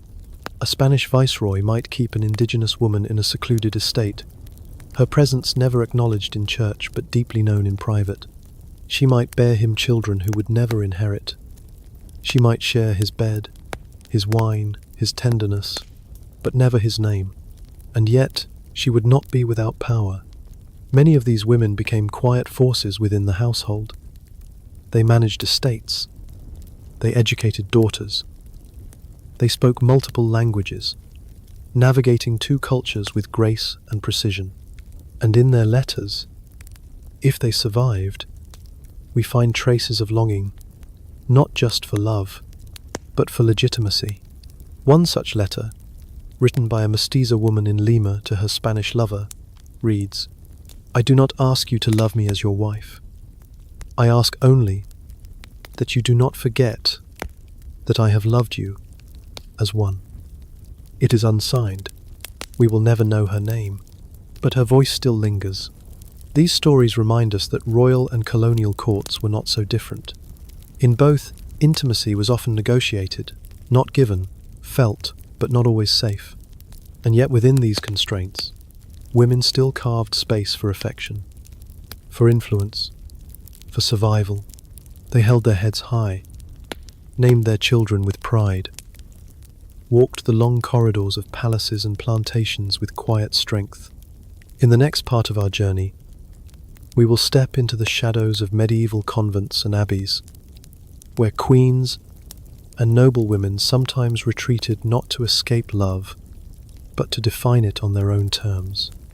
For within cloistered walls, where silence reigned and candles flickered low, another kind of intimacy unfolded, one that has long been forgotten, but never truly lost. The air inside the abbey is cool, smelling faintly of beeswax and old paper. Candles flicker beneath arched ceilings, casting gold light over worn stone. In the scriptorium, a quill scratches quietly, transcribing psalms, and somewhere beyond the cloister, a bell tolls softly for none. Here, in this hush, live women who once wore silks and titles. Some came willingly, others came as penance, and a few, perhaps more than history remembers, came in search of something deeper than either. Not freedom exactly, but peace. Royal women were often sent to convents for many reasons. Some were too young to marry, others too old. Some were widowed, others disgraced. And some, like Heloise, entered cloistered life, not because they lacked passion, but because they had known it too fully. Heloise and Abelard, their names still echo like a psalm of longing. She was brilliant, a scholar in her own right, fluent in Latin and Greek, a master of argument. He was her tutor, witty, intense, dangerous. Their affair was not idle. They wrote poems, letters, philosophical treatises. They loved not only with bodies, but with minds. And when she became pregnant, Abelard tried to do what honor demanded. He married her, secretly. But her family was not soothed. In revenge, they had him attacked, mutilated. And from that day forward, the lovers never met again. Heloise entered the convent, rose to become abbess. And yet, she never forgot. Their letters survived, intimate, aching, sometimes angry. "I would rather be your whore," she once wrote, "than an empress chaste." Her words were not scandalous to shock. They were honest. Because in her heart, she still belonged to him. And yet she ruled her abbey with grace, with wisdom, with strength. Many such women, former queens, noble widows, discarded mistresses, found within the convent walls a strange kind of authority they had never known in the world outside. In abbeys, they administered land, settled disputes, hosted scholars. Their voices were respected, their hands guided, and their affections? Well, not all were silent. Records always carefully veiled hint at deep emotional bonds between nuns. Gifts exchanged, poems left in margins, locks of hair preserved in small wooden boxes. The church condemned such love, but it did not erase it. In one preserved letter from a 12th century abbess to another, the words shimmer with intimacy. "I long for the hours we prayed side by side. Your hand in mine made the psalms sweeter. Not proof, not scandal, but tenderness." In such enclosed worlds, where men rarely entered, love sometimes took different forms. And for women who had known only the duty of pleasure, who had been married young, touched without consent, used as vessels for heirs, such affection may have felt like grace.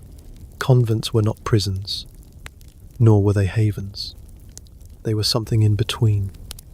Places of ritual, of solitude, of quiet strength. And in their gardens among lavender and rosemary, many women found a new rhythm to life. A rhythm not dictated by kings or desire, but by prayer, by the seasons, by the slow unfolding of peace. One former mistress of a French duke spent her final years in a Benedictine abbey.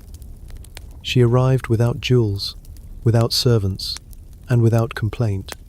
Each morning, she rang the bell for prime. Each evening, she copied verses by hand. She never spoke of her former life, but once, when asked why she chose the veil, she smiled. "To be touched," she said softly, "only by silence." In our next chapter, we will return from cloisters to castles, this time in medieval Spain, where queens ruled beside warrior kings, and desire burned beneath veils of Catholic devotion, Moorish elegance, and centuries of cultural collision. A world where love, religion, and conquest entwined like vines across a palace wall. The palace at Alhambra is a dream carved in stone courtyards of flowing water, columns like reeds, tiles painted with stars, and for centuries, this was the heart of a kingdom where faith, love, and power braided together under moonlight. In medieval Spain, queens did not sit quietly, especially not Isabella. She was no mere consort, Queen of Castile in her own right. She married Ferdinand of Aragon, yes, but their union was one of equals. Together, they unified Spain, expelled foreign rule, and set a course for empire. But behind the sweeping politics and voyages across oceans, there was a marriage. And like many royal marriages, it was not without complexity.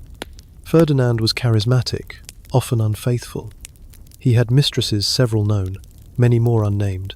He fathered children beyond the bounds of his marriage. Isabella knew, but she did not retreat. She focused instead on her rule. She issued laws, founded schools, consulted with scholars. She bore 5 children and raised them with iron attention. And in the privacy of her chambers, she allowed herself few luxuries. Her letters suggest a deep, if wounded, commitment to her husband. Not necessarily romantic, but strategic and stable. They met often, spoke often, and despite his affairs, he returned to her side, time and again. Spoke. Some said she forgave too much. Others believed she simply understood something most queens came to learn. That to rule beside a man meant forgiving what could not be changed and outmaneuvering what could. But not all queens of Spain chose the same path. Centuries earlier, in the time of Al-Andalus, Muslim princesses and Christian noblewomen lived within an empire of rich intermingling. In some courts, Arabic poetry was written by women expressing not just piety, but passion. One such poetess, Walada bint al-Mustakfi, lived in Córdoba.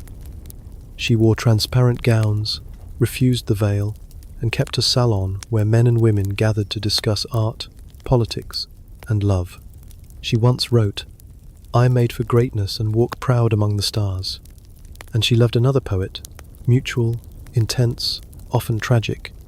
Their verses to one another survive. Sharp, sensual, sorrowful. She was not a queen in title, but in presence. And her life reminds us that even within rigid expectations, women found ways to live and love on their terms. In Christian Spain, queens were expected to be pious, loyal, fertile, but Moorish influences lingered. The architecture, the music, the quiet understanding that love was not always silent. Some queens, like Urraca of Leon, ruled without husbands at all. She fought wars, commanded armies, took lovers openly. The church despised her. Chronicles called her dangerous, but her people called her queen. Even in the shadow of faith, even behind veils of Catholicism, passion thrived. But it was not always safe. Women who loved too visibly, too deeply risked exile, or worse, silence. And so, much of their tenderness remains hidden in fragments. A letter folded too many times, a tapestry stitched with unspoken symbols, a book passed hand to hand, its margins annotated with initials that no one dares say aloud. Still, their stories shimmer through, because queens, mistresses, and noblewomen in Spain lived at the edge of many worlds, Christian and Muslim, public and private, duty and desire. They navigated marriages arranged not for affection, but for territory. They welcomed husbands they'd never seen, bore children they rarely held, and still they found moments to laugh, to write, to long, and when they could not speak of love, they danced it, in flamenco, in lullabies, in legends. In the next part of our journey, we will leave the stone arches of Spain behind and sail north to the windswept castles of Scandinavia, where Viking queens and noblewomen lived through long winters, not with silence, but with strategy, and where the heat of passion had to outlast the cold of duty. The wind howls outside the stone walls of the keep, carrying with it the scent of snow and pine. The torches burn low in their sconces, casting long, slow-moving shadows across the flagstones. Far beyond, where the sea bites into jagged cliffs, the waves rise in restless rhythm. This is the north. This is Scandinavia. And here, intimacy looked very different. Not less passionate, but quieter, sharper, bound to winter. In the early medieval period, long before Scandinavian kingdoms fully embraced Catholic pageantry, women walked through halls not just as queens or lovers, but as landowners, commanders, and keepers of hearth. A Viking queen was not a passive figure. She might wield a sword, or a spindle, or both. She might bless a voyage with offerings of blood and salt, whispering prayers to Frigg or Freya, or she might oversee the estate in her husband's long absences, collecting rent, settling disputes, even commanding men in battle if needed.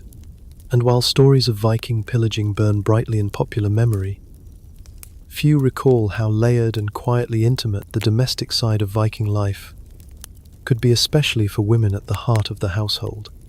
Marriage was not simply a political arrangement. It was a contract between families, yes, but also between two people meant to share warmth in the long, dark months. In the sagas, one can find traces of this intimacy. A husband returns from raiding to find his wife has expanded the farmstead, negotiated peace with a rival clan, and added a new seat by the fire. He kisses her not with courtly restraint, but with weary relief.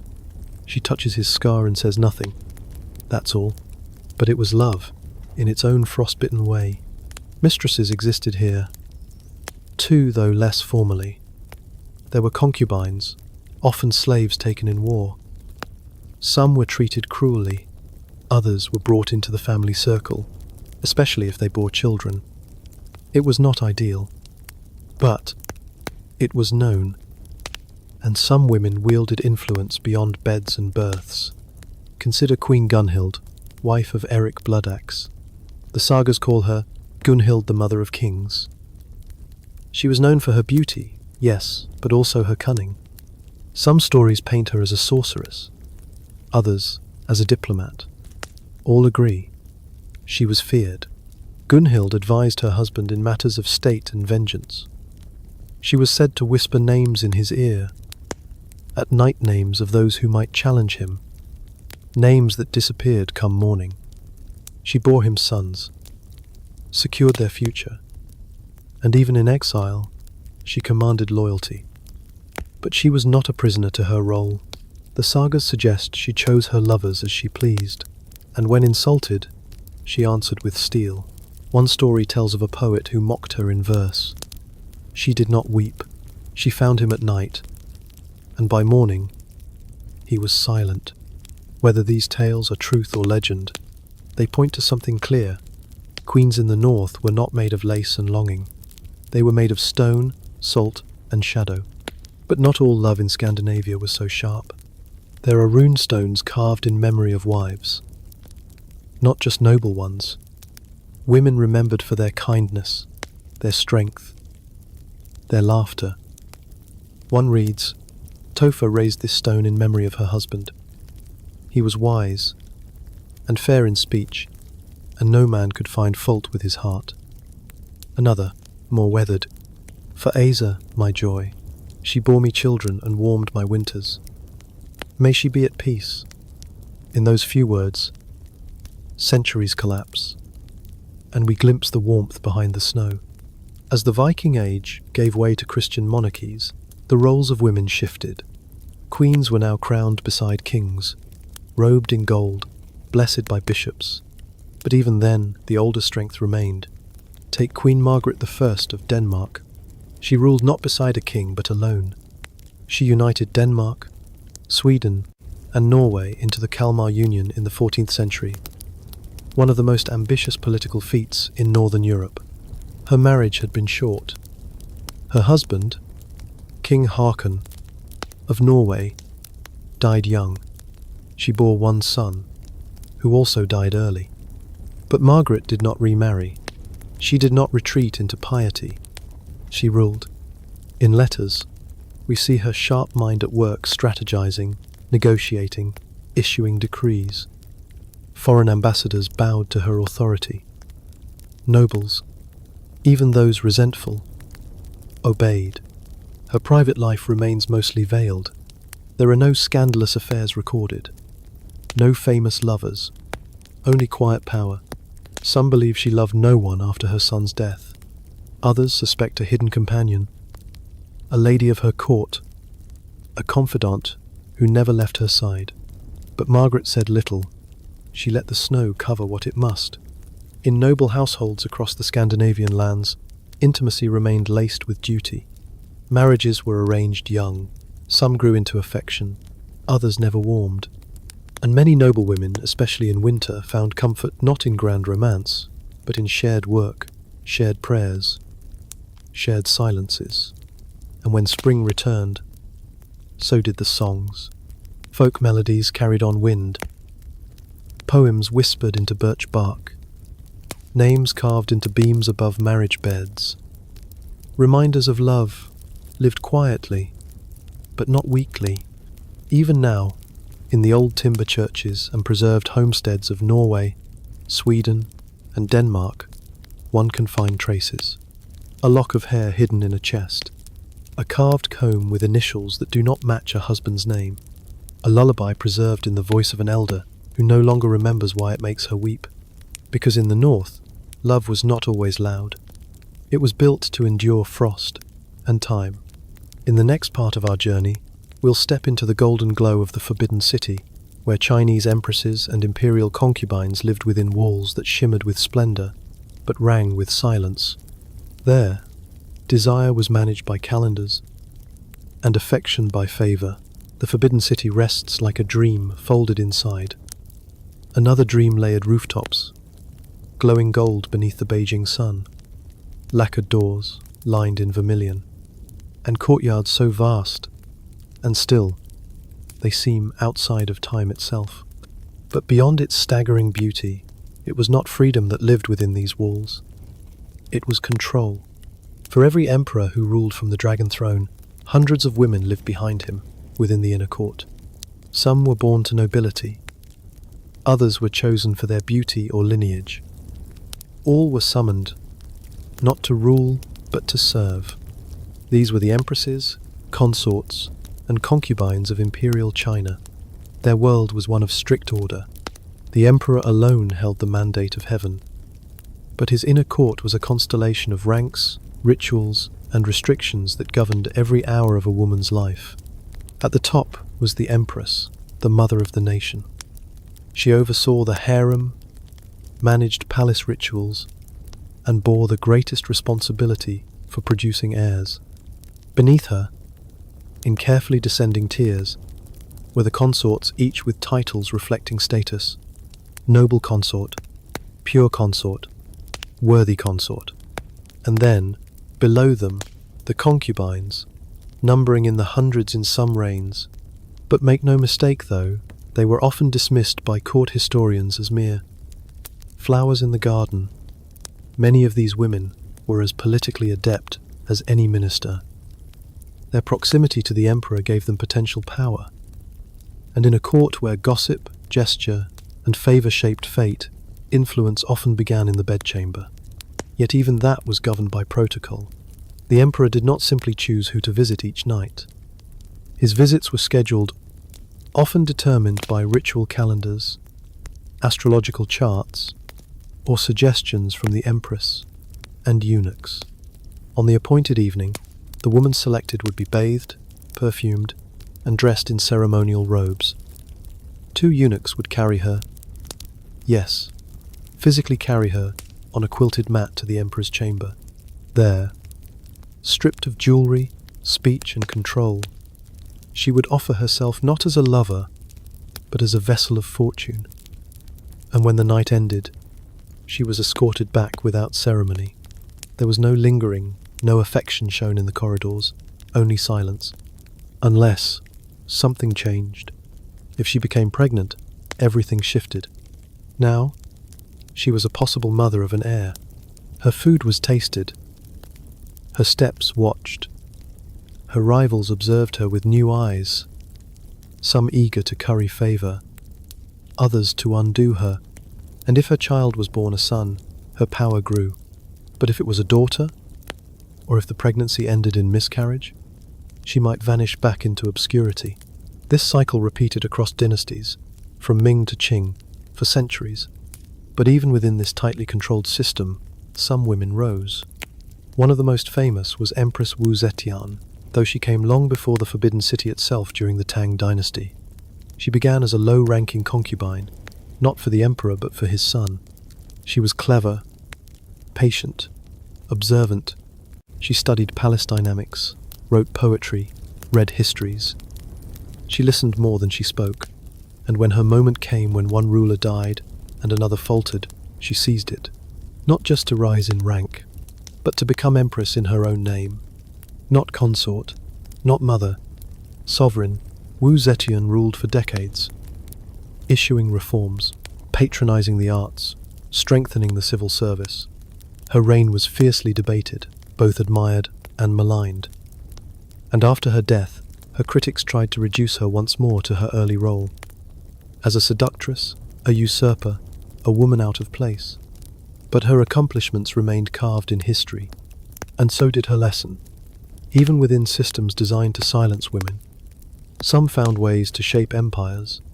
Later, during the Qing dynasty, another remarkable woman emerged, Empress Dowager Cixi. She, too, began as a concubine of modest rank, but when she bore the emperor, a son, his only one, her fate changed. She ensured that son's ascent. Then, upon his death, she placed her nephew on the throne and ruled from behind the curtain for nearly half a century. Officially, she was the dowager. Unofficially, she was the power behind the throne.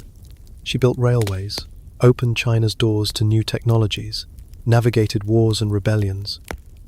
And through it all, she retained a firm grip over the inner court. Some accused her of decadence, of manipulation. But like Wu Zetian, Cixi was more complex than caricature.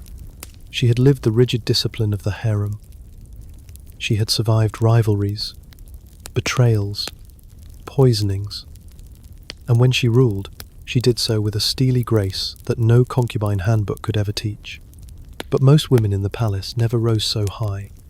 Their days were filled with waiting, waiting to be summoned, waiting to be remembered. They embroidered, read poetry, whispered dreams through lacquered screens.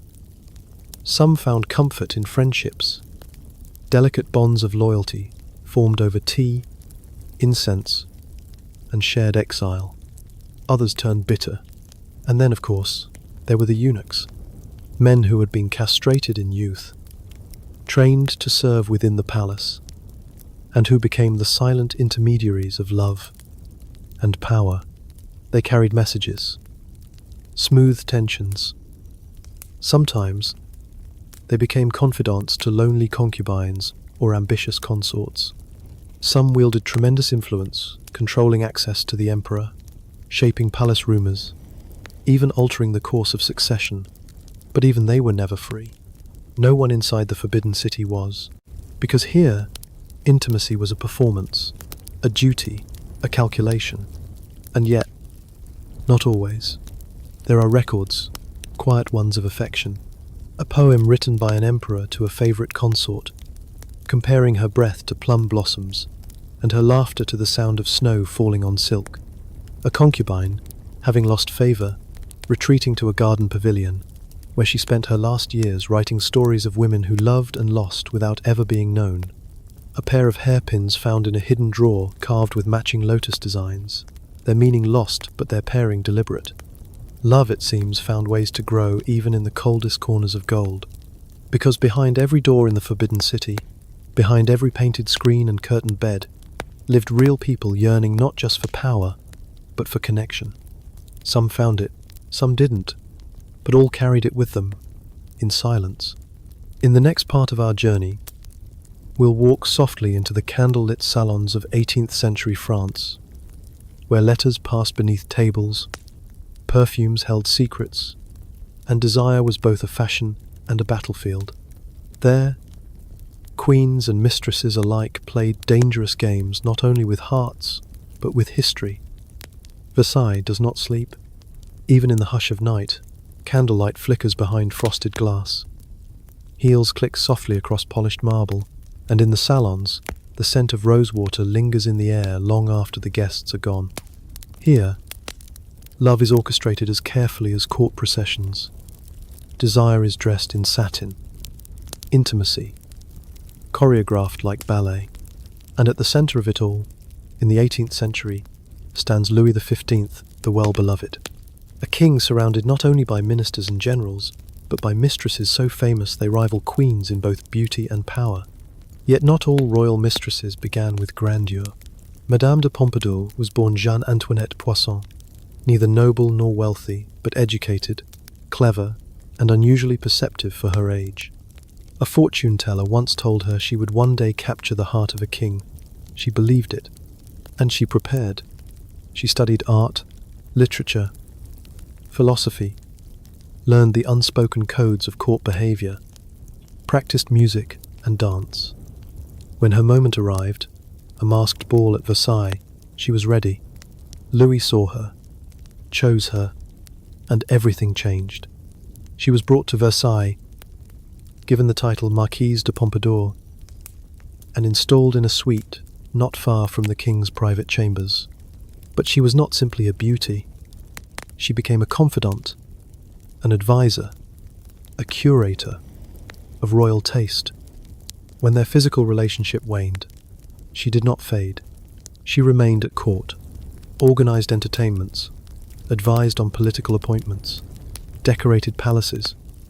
She built alliances through charm, not force. She once said, "I do not sleep with the king to rule him. I sit beside him to understand him." Their bond was real, not just romantic, but human. In Louis's darkest hours after defeats in war, during illnesses, through personal losses, it was Pompadour who stayed. Still, the court murmured.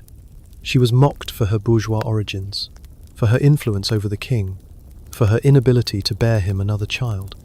And in time, Louis's desires turned elsewhere. But Pompadour endured. Until her death in 1764, she remained an essential figure decorated with titles, yes, but also cloaked in the solitude that comes with being the king's favourite. After her, another name rose like perfume in the halls of Versailles, Madame du Barry. If Pompadour was elegance and intellect, du Barry was sensation, born Marie-Jeanne Bécu, the illegitimate daughter of a seamstress. She rose from shop assistant to courtesan to royal mistress, all within the breath of a few years. Her beauty was undeniable. But more than that, her ease, her laughter, her boldness drew Louis XV in his later years like a moth to candlelight. She was installed in luxury, dressed in the latest fashions, draped in diamonds. She once wore a necklace of such grandeur that it sparked a scandal, stretching all the way to Queen Marie Antoinette. But du Barry never gained the affection of the court. She was sneered at by noble women, tolerated by ministers, and despised by the Queen. She had influence, but little protection. When Louis died, she was banished, forced into exile in a convent. And though she later returned to Paris, the revolution was not kind to those who had lived too near the throne. She was arrested, imprisoned, and in 1793 led to the guillotine. Her final words, spoken to the executioner, were trembling. "One more moment, monsieur. I beg you." There was no poetry, only pleading, because love in Versailles, whether stolen, gifted, or bought, rarely ended gently, and queens fared no better. Marie Antoinette, though not without affection in her marriage, became a scapegoat for a nation's resentment. She was accused of countless affairs, some real, many invented. Her spending, her laughter, her foreign blood, all made her suspect. She once wrote, "There is nothing new, except what has been forgotten."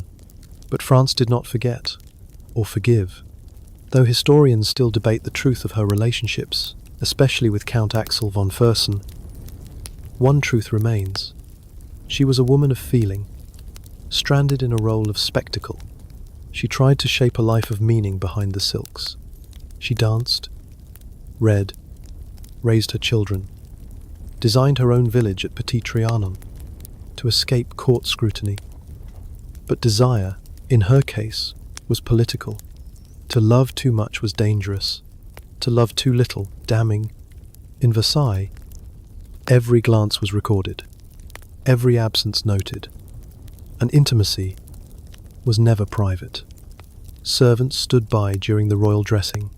Witnesses attended conjugal meetings. Even letters between lovers were intercepted, preserved, or destroyed. Still, behind fans and folded notes, real love did exist. A courtier once confessed in a letter, "Though I see her only at supper, her voice colours my entire day." A maid risked dismissal to smuggle a locket from one chamber to another. A childless duchess wept silently at mass because the man she loved had married another for rank, not for affection. Love, even in lace, can bleed. Versailles teaches us that in the brightest courts, shadows grow long. Where mistresses danced in diamonds and queens walked marble floors, hearts still longed, suffered, hoped, and though their stories often end in tragedy, their emotions were real.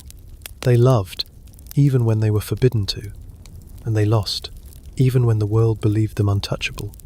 In the next part of our journey, we will step back into the palaces of the Islamic world, where harems were not only places of sensual legend, but also centers of education, family, and fierce political strategy.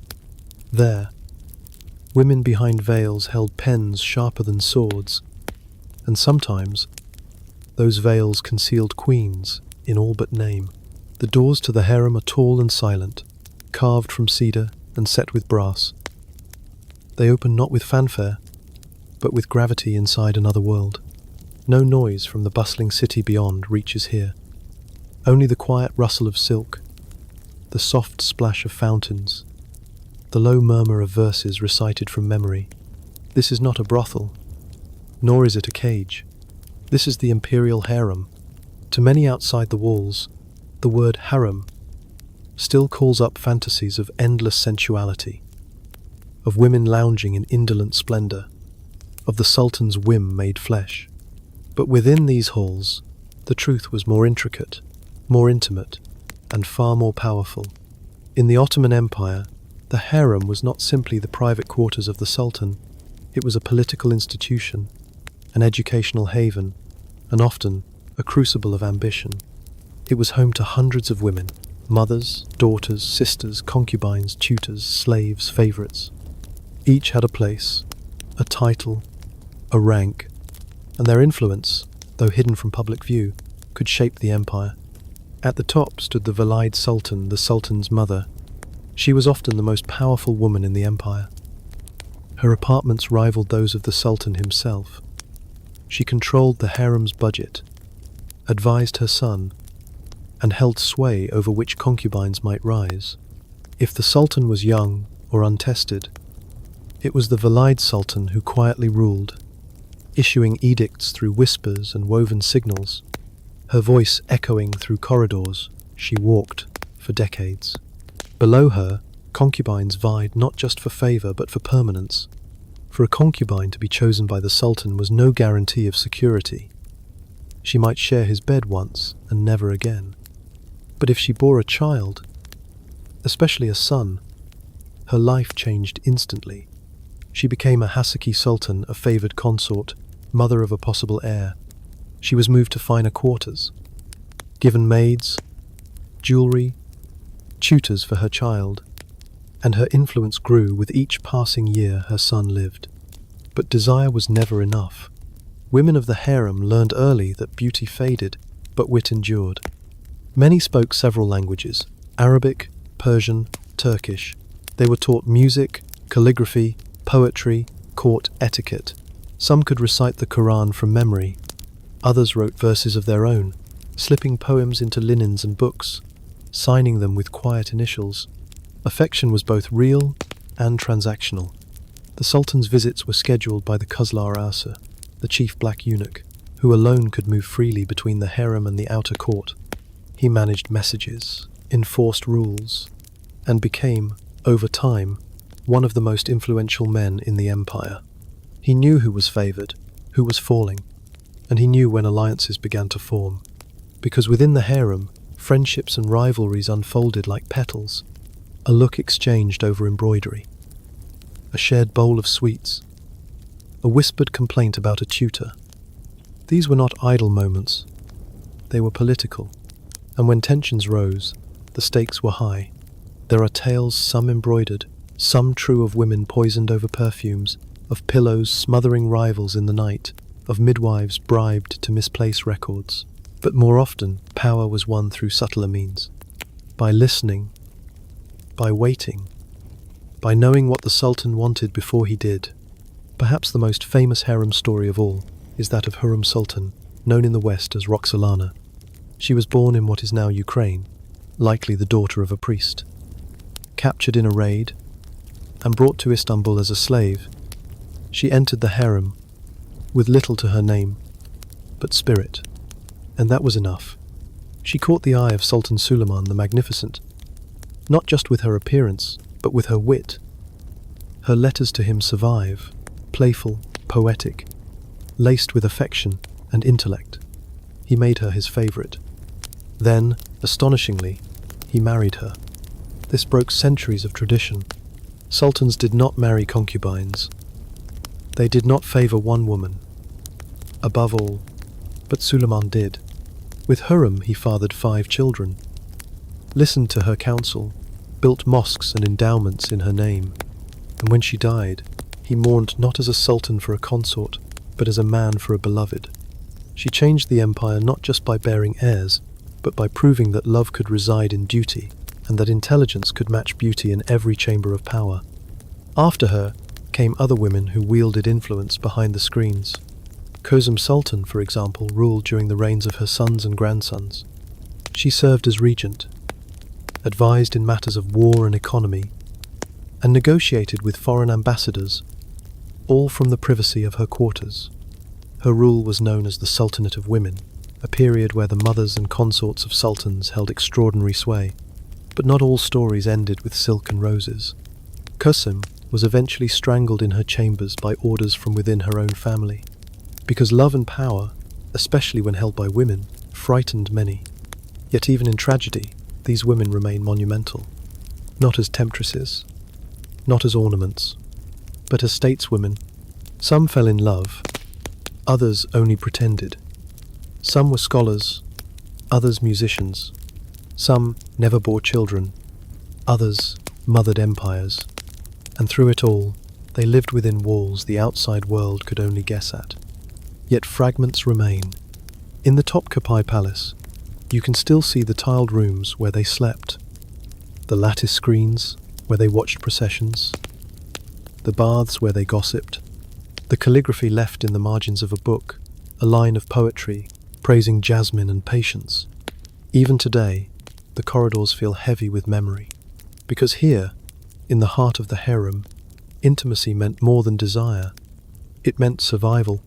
It meant learning when to speak and when to be silent, when to yield and when to lead, and always how to love not just the Sultan but themselves, their children, their futures. In the next part of our journey, we'll enter the jewel-coloured courts of Mughal India, where mistresses and queens walked among scented gardens, painted love stories into miniature scrolls, and shaped empires as much through affection as through iron will. A world of devotion, longing, and quiet magnificence awaits. The moon is high over Agra, casting silver reflections in the pools that ripple through the palace gardens. Jasmine vines climb over lattice screens. In the distance, a flute plays soft and slow, while rose petals float on still water. This is the world of the Mughal court, a place where love was not only felt, it was framed, painted, sung, and sometimes buried beneath domes of marble. The Mughals ruled much of the Indian subcontinent from the 16th through the 19th centuries, bringing with them Persian language, Central Asian traditions, and a deep reverence for beauty, art, and architecture. But within the splendor lived real women queens and consorts, concubines and mystics. Some of them walked the grand courts of the Red Fort, Others, behind more modest screens, held quiet power over emperors' hearts. And at the center of it all was the harem. The Mughal harem, called the zenana, or women's quarters, was a guarded space of luxury and restriction, opulence and constraint. It housed not only the emperor's wives and concubines, but his daughters, sisters, widowed relatives, and hundreds of female servants, musicians, dancers, and scholars. To the outside world, it was shrouded in mystery, but inside, it was vibrant with life. There were gardens, libraries, music rooms, and even schools. Women were educated in literature, languages, philosophy, and the arts. Many were multilingual. Some were mathematicians, others poets. They lived not in silence, but in a separate rhythm. And at the very top of this private world stood the Padshah Begum, the chief queen or mother of the emperor. She wielded immense influence, not only over the zenana, but also in matters of state. Her word could shift marriages, secure alliances, and even dictate who would receive the emperor's attention. Among the many queens and mistresses of the Mughal courts, few stories echo with as much grace and sorrow as that of Mumtaz Mahal. She was not born royal, but noble Arjuman Banu Begum, the daughter of a Persian courtier. She married Prince Khurram, who would become Emperor Shah Jahan. From the beginning, their bond was intense, intellectual, emotional, physical. He trusted her with state secrets, with military campaigns, with the deepest corners of his heart. Though he had other wives, it was Mumtaz he loved. She travelled with him on campaigns. She gave him 14 children, and in 1631, while giving birth to the last, she died. Shah Jahan was inconsolable. For 2 years, he wore only white, refused festivities, and is said to have wept in the privacy of his chambers. But he did more than mourn. He built the Taj Mahal, a tomb, a shrine, a love letter in marble. Its gardens, symmetry, and calligraphy all speak of longing, of devotion beyond life. Some say it is the most beautiful building in the world, but it began with grief. Not every love story at court ended so tragically. Nur Jahan, wife of Emperor Jahangir and stepmother to Shah Jahan, was a force of nature. She married Jahangir as his 20th wife, but quickly became his equal in mind and will. She issued royal orders under her own name, minted coins bearing her image, and held court from behind the screen, where her decisions shaped an empire. She was also deeply loved. Jahangir was prone to excess, illness, and melancholy. Nur Jahan balanced him, nursed him, advised him. She designed gardens, composed poetry, and dressed with such elegance that her style influenced generations. Their love was political, yes, but also deeply personal. He trusted no one more than her. She, in turn, ensured that his legacy and hers would live far beyond the palace gates.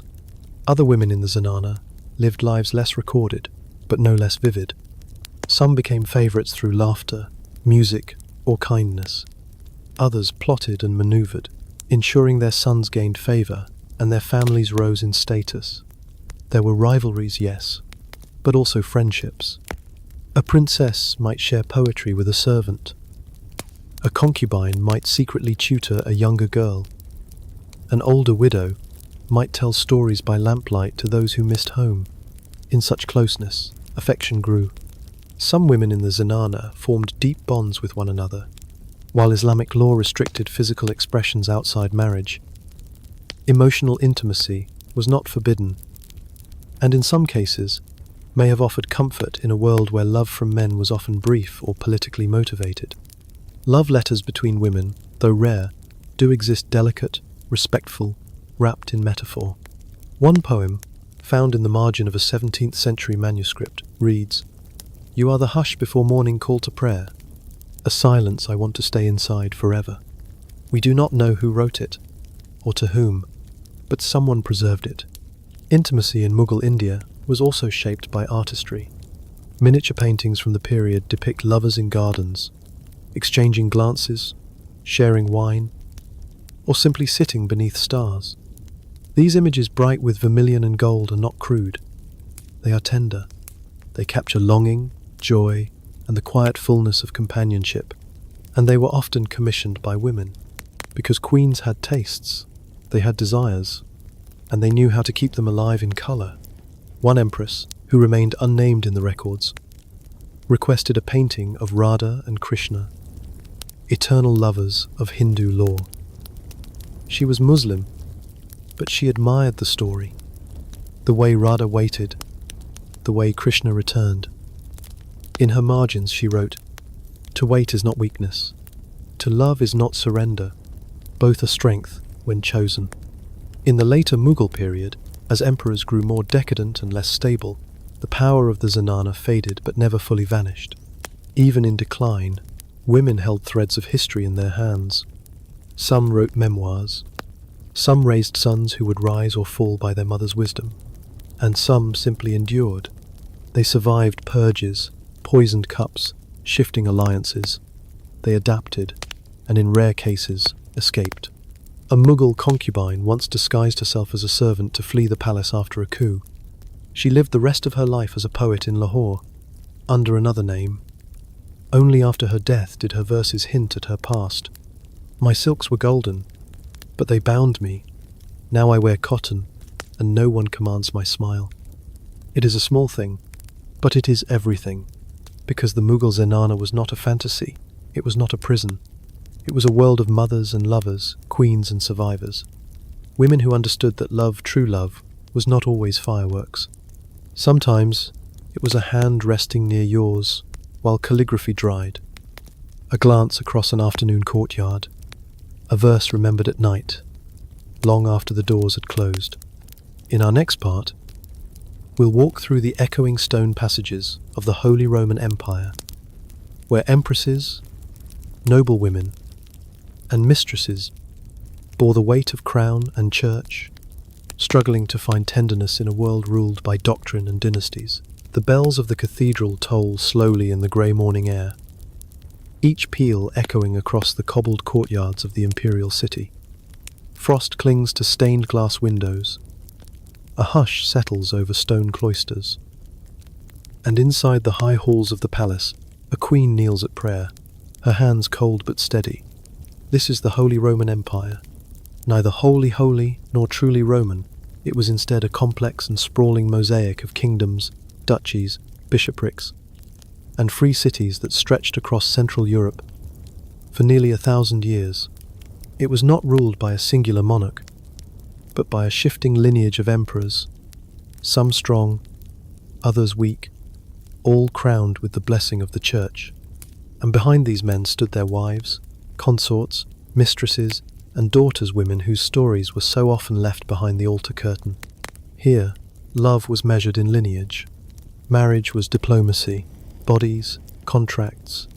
A noble woman was trained not to fall in love, but to be worthy of alliance, to bear sons, secure borders, and attend mass in the appropriate tone. Yet within these strict expectations, desire still flickered. It found its way into faltering glances at court dances, into letters written in Latin, disguised as theological commentary, into psalms, sung not just to God, but to the memory of a shared look. Take Empress Theophanu, born in the Byzantine Empire and married at the age of 16 to Otto II, Holy Roman Emperor. She was foreign, regal, and from the start underestimated, but Theophanu carried within her the refinement of Constantinople, its knowledge of medicine, astrology, literature, and politics. She quickly adapted to her new court, bringing silk garments, new coinage designs, and a poise that startled the clergy and nobility alike. Her marriage to Otto II began formally, dutifully, but records scattered, as they are suggest a genuine partnership. He consulted her, travelled with her, and when he died suddenly, she did not retreat. She governed as regent for their son, Otto III, for 7 years. 7 cold, ambitious, brilliant years. She issued charters, negotiated with kings, and stood firm against rebelling nobles. She made alliances with the Pope, visited cities under siege, and expanded her son's education with both Roman and Greek teachings. Theophanu ruled not from behind the veil, but beside the sword. And though she rarely wrote of love, one letter survives, sent to a distant abbess. Even in silence, the hand of the one I chose remains upon my shoulder. I walk with his memory, not as a shadow, but as light. Not passion, but devotion. Elsewhere in the empire, intimacy took different forms. In Bavaria and Saxony, noble women often managed estates, while their husbands warred or politicked. Some ran abbeys. Others maintained intricate networks of correspondence with other women discussing everything from herbal remedies to the sorrow of marriages made without affection. Hildegard of Bingen, the 12th century abbess and mystic, was never married. But her writings are among the most intimate and vivid expressions of female experience in medieval Europe. She described visions, wrote hymns, penned theological works that dared to speak of the soul's longing for divine union, not in dry terms, but in language that shimmered with sensual metaphor. I saw a radiant figure, and her gaze struck through me like a lover's hand across a harp. Hildegard never claimed carnal experience, but she understood longing, and she gave words to feelings other women dared not express. Meanwhile, at court, queens navigated their roles with care. They were expected to produce heirs, manage the household, patronize religious foundations, and host dignitaries with grace. But within those duties, they carved private spaces. Anne of Bohemia, wife of Richard II of England, but born into the empire, was noted for her kindness. She spoke multiple languages, mediated court disputes, and loved music. She and Richard, despite their political union, appear to have shared a genuine closeness. When she died young of plague, he wept publicly, unusual for a king of the time, and destroyed the manor in which she died, unable to bear the memory. He never remarried, and in a surviving note written in his own hand, he called her the quiet star beside my crown. Not grand poetry, but true. Love, in the Holy Roman Empire, often lived in fragments. Many emperors had mistresses, some openly kept at court, others shielded in countryside villas. One such woman was Agnes of Meran, mistress to King Philip of Swabia. Their relationship caused scandal, particularly because he had once vowed himself to a life of celibacy after a military defeat. Yet Agnes drew him back to the world. Contemporaries wrote of her beauty, but more telling are the gifts she received: books, tapestries, even a chapel. Philip claimed she restored his soul. She bore him several children, and when he was assassinated, she was forced into a convent for safety. But even there, she lived with dignity, raising her children with care. Her story was later rewritten by chroniclers eager to minimize her, to reduce her to a temptation or distraction. But her name survived. Sometimes, intimacy in the empire was marked by its absence. Marriages were arranged at such young ages that girls barely knew what affection was before they were expected to bear its weight. Many found their way to convents not as punishment, but as refuge. There, they created their own rhythms, their own rules. Some formed intense friendships documented in letters and illuminated manuscripts. One pair of noble-born sisters wrote to each other across decades, despite being placed in different abbeys. When the bell rings for Vespers, I think of your hands folded in the same gesture. Across the miles we pray with one heart. Even in such separation, love endured. In the great stone halls of the empire, love was often silent. But it was never absent. It lived in the warmth of a candle passed from wife to husband during a winter vigil, in the embroidery of a handkerchief given before a journey, in the clasp of hands before a coronation, and sometimes even in rebellion. In 1323, a young duchess named Lost refused a second marriage arranged after her husband died. She rode from her father's lands in secret, joined a cloister, and left behind a note that read only, "I served once, I choose now." Her decision cost her title, but it gave her peace, because even in a world bound by doctrine, dynasty, and duty, the heart remained its own sovereign. In our next chapter, we'll travel across the sea to the kingdoms of Africa, where queens and royal wives lived within palaces built of earth and gold, and where love and lineage were entwined, not in secrecy, but in legacy. The red earth of the Sahel is warm beneath bare feet. The sun rises golden over the Niger River, gilding the domed rooftops of the city of Gao. Markets hum with the rhythm of trade, salt, gold, manuscripts, spices, while the inner courtyards of the palace remain hushed and shaded. Here, in the heartlands of empires like Mali, Songhai, and Benin, power was not the sole province of men. Queens, princesses, and royal wives lived at the center of political, spiritual, and social life. Some bore titles that equaled their husbands.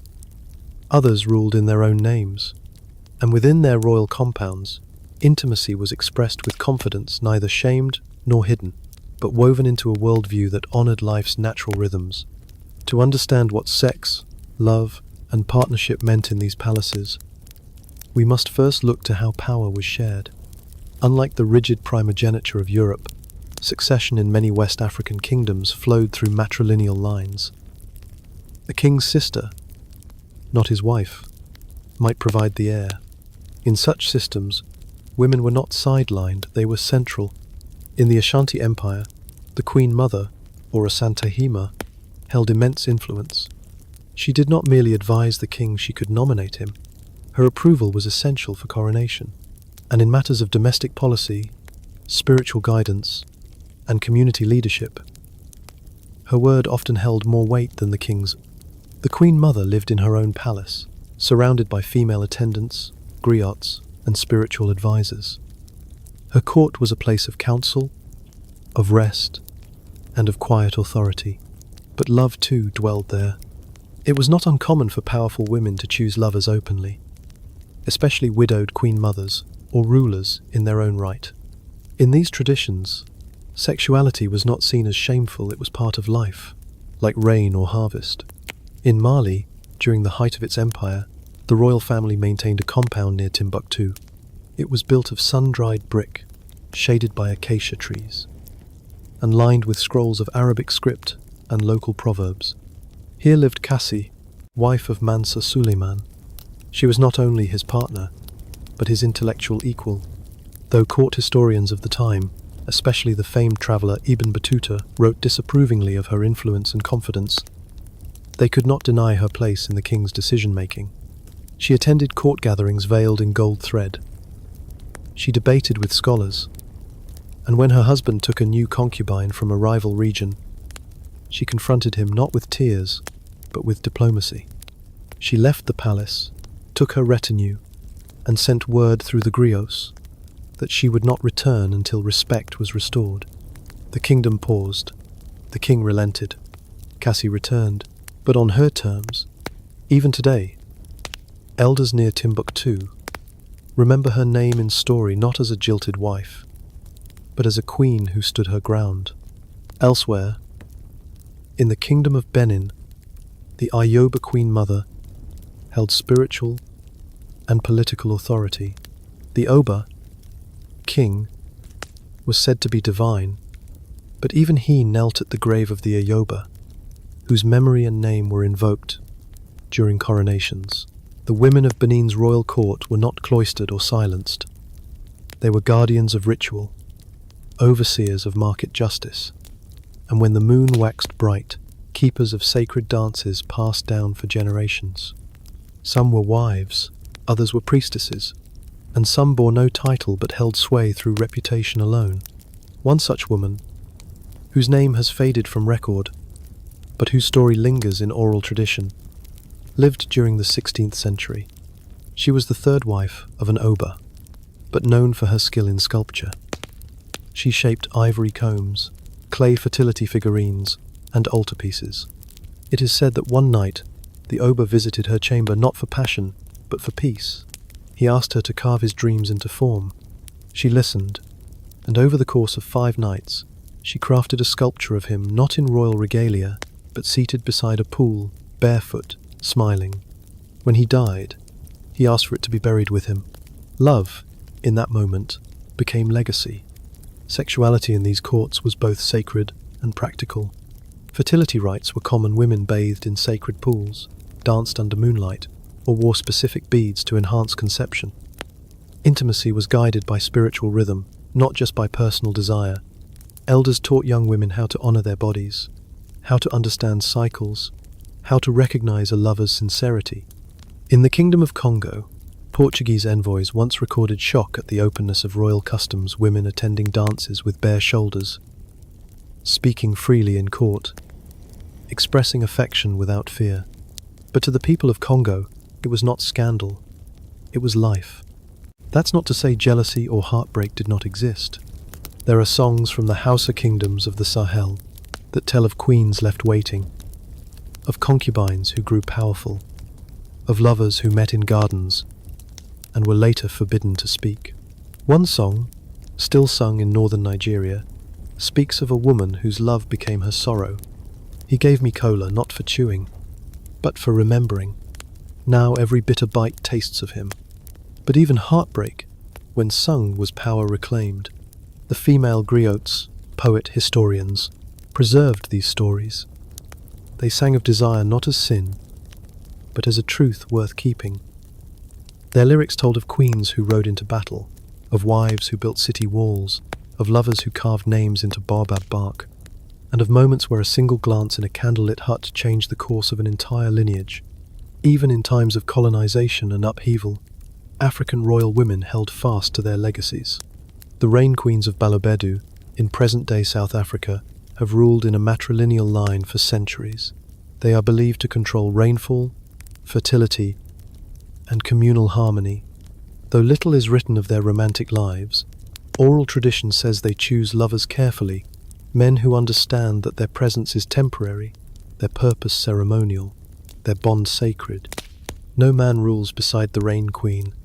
She rules alone. Even today, her ritual authority is honored, because here, intimacy was never confined to private chambers.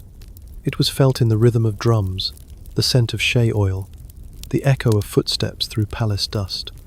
And love, real love, was never hidden in shame.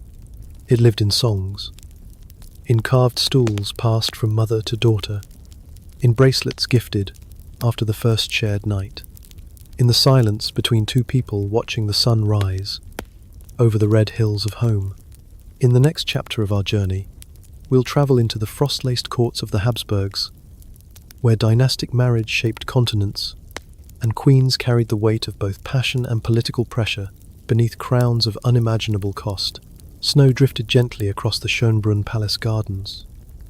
Inside, golden mirrors flickered with candlelight, and the voices of violinists softened into the walls like old prayers. Here in the heart of the Habsburg Empire, beauty and power had been married for centuries, but rarely did that union leave space for passion. The Habsburgs, one of Europe's most influential dynasties, built their legacy not through conquest alone, but through calculated marriages that spanned kingdoms, cultures, and generations. Their motto, "Let others wage war, you, happy Austria, marry," was not idle poetry. It was strategy. From Spain to Hungary, Bohemia to Belgium, the empire grew by wedding archduchesses and archdukes into ruling houses across the continent. And the women at the heart of those alliances, they were the vessels of inheritance, the glue of diplomacy, the mothers of future kings and emperors. But rarely were they the authors of their own love stories. Take Maria Theresa, perhaps the most formidable Habsburg monarch of all. She was crowned Queen of Hungary, Queen of Bohemia, and Archduchess of Austria. And despite the empire's resistance to female rule, she governed for 4 decades through wars, reforms, and immense political pressure. But behind her steel crown, Maria Theresa was also a wife. Her marriage to Francis Stephen of Lorraine was arranged when she was a child. Yet, unlike many dynastic matches, theirs grew into affection. They had 16 children together, Yes, 16. And though he held the title of Holy Roman Emperor, it was Maria Theresa who ruled. Still, her letters to Francis are tender. She missed him when he travelled. She celebrated his birthday with music. And when he died suddenly, she wore black for the rest of her life. But intimacy for her was not only private, it was policy. Her daughters were married off one by one, their unions carefully arranged to strengthen ties across Europe. One of them was Marie Antoinette, and her story reminds us how fragile love could be in the face of politics. Sent to France as a teenager, Marie Antoinette was married to Louis Auguste, heir to the French throne. Their early years were awkward. He was shy, unsure, and uninterested in court pleasures. Rumours flew about their lack of consummation. Their wedding night had been watched from behind curtains, their sheets inspected. Their failure to produce an heir became fodder for pamphlets and gossip. Eventually they grew closer, had children, but the damage was done. Marie Antoinette was accused of infidelity, extravagance, and manipulation. The infamous phrase, "let them eat cake," though likely never uttered by her, clung to her name, like perfume turned bitter. In truth, she longed for normal affection. She played with her children, wrote loving notes to her brother, and possibly carried a secret love for Count Axel von Fersen, the Swedish diplomat who helped plan her escape during the revolution. That escape failed, and on a cold October morning she was led to the guillotine. But before that final walk, she wrote one last letter. "I forgive my enemies. I die with no hatred. May God protect my children." No mention of queenship, only of motherhood, of love. Elsewhere in the Habsburg world, queens and empresses lived quieter, but no less complex, lives. Elizabeth of Bavaria, known as Sisi, married Emperor Franz Joseph in the 19th century. She was young, spirited, and deeply unprepared for the rigid world of Viennese court life. Though the emperor loved her perhaps more than she ever loved him, Sisi struggled with the suffocating protocols of palace life. Her mother-in-law controlled her children. Her daily schedule was dictated down to the minute. Her beauty, widely praised, became a prison. She maintained a tiny waist through severe dieting, exercised obsessively, and kept her hair in elaborate styles that took hours to arrange. But beneath the surface, Sisi was aching. She travelled constantly, escaping Vienna whenever she could. She wrote poetry melancholic, longing, fiercely private. In one verse she confided, "They see the diamond, but not the chain it binds me with." She formed close friendships with men and women outside court, sometimes scandalously so. But more than lovers, she longed for freedom. In the end, she too died tragically stabbed by an anarchist while walking by a lake. Her assassin didn't even know her name. He had come to kill a royal, any royal. She died as she lived, misunderstood, elegant, alone. The Habsburg court, with its strict etiquette and Baroque splendor, was not a place for easy affection. Bedrooms were monitored, heirs were raised by governesses, mistresses were tolerated, but not celebrated. Even passion had its paperwork. Still, some women carved tenderness out of the marble. An archduchess might keep a pressed flower from a childhood field trip, hidden in a prayer book.